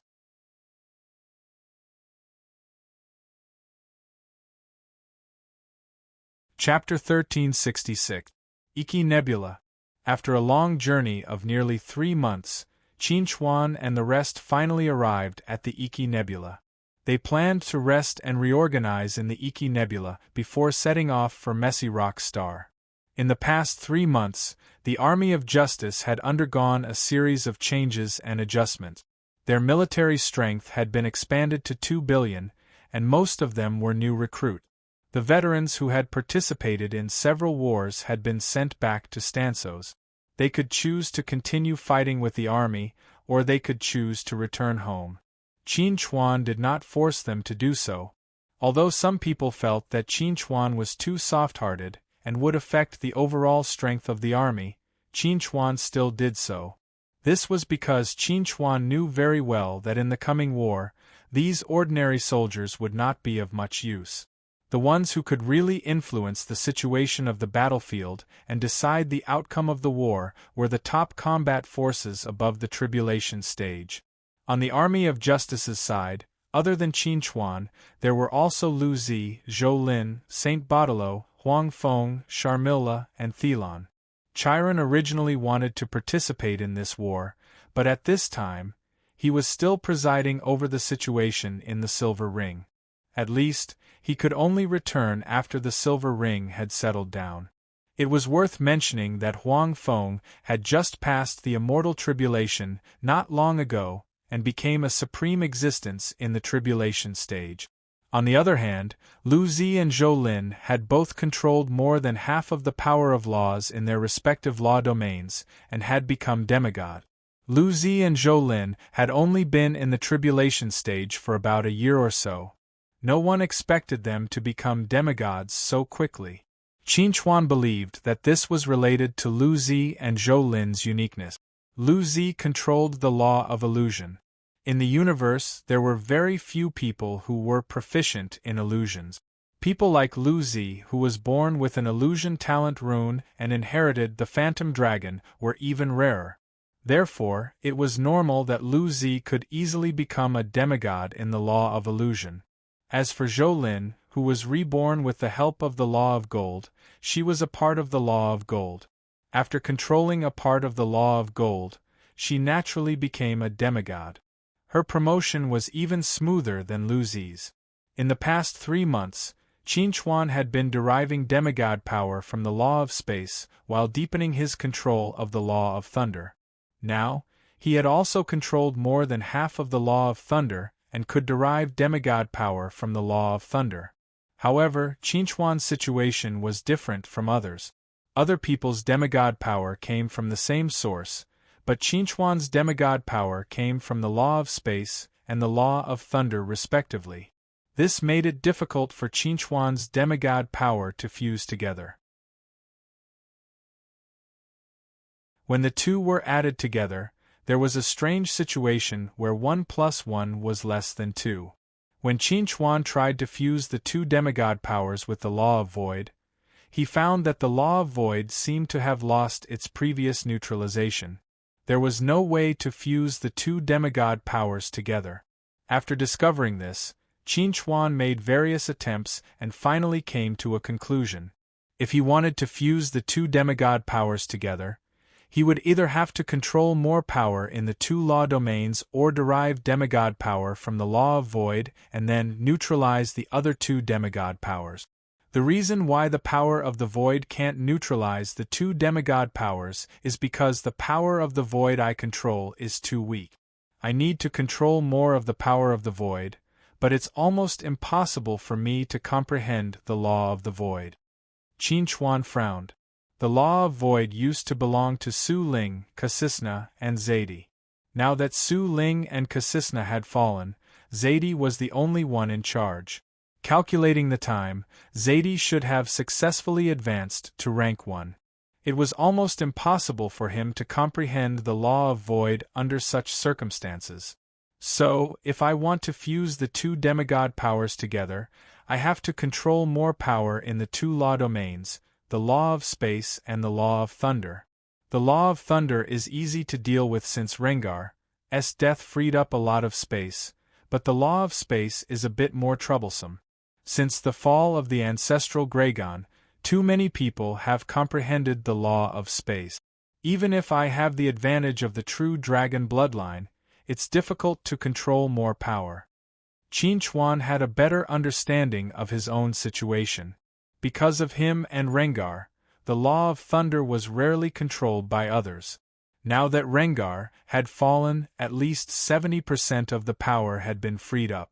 Qin Chuan had controlled about 30% during this period, but he still felt that there was some power he could control.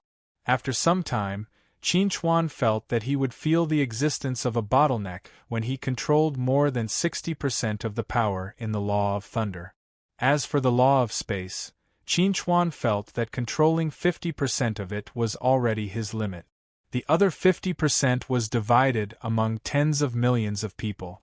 If he wanted to seize the other 50%, he would have to kill people. However, killing people for no reason was not Qin Chuan's style. Moreover, even if Qin Chuan killed most of the people who also controlled the law of space, it would be difficult for him to gain much because there was still one person who controlled a lot of the law of space. That person was you. Back then, the reason why you attacked the ancestral Gragon was to seize the law of space. Qin Chuan remembered this very clearly. Therefore, ever since he started cultivating, Qin Chuan finally encountered a bottleneck on his cultivation path. If Qin Chuan wanted to break through this bottleneck, it would be very, very difficult. When he saw Lu Zi and Zhou Lin easily control more than 50% of the power in the Law of Illusion and Law of Gold respectively and become demigods, Qin Chuan was very envious. He had once thought of giving up on the law of space and focusing on the law of thunder. That way, he could greatly increase his chances of becoming a supreme existence. However, if Qin Chuan really did that, he could easily become a supreme existence. But at the same time, he would also become an ordinary existence. Not to mention fighting against you, he might not even be able to defeat Zadie. Therefore, in order to become stronger, Qin Chuan had to walk a path without any experience to learn from. He could only rely on brute force to fight. As for whether he would succeed in fighting a bloody path or be badly battered in the end, it was up to fate. You're tuning into the Phoenix Knights YouTube channel. Don't forget to subscribe and join us on this journey to catch the most captivating stories.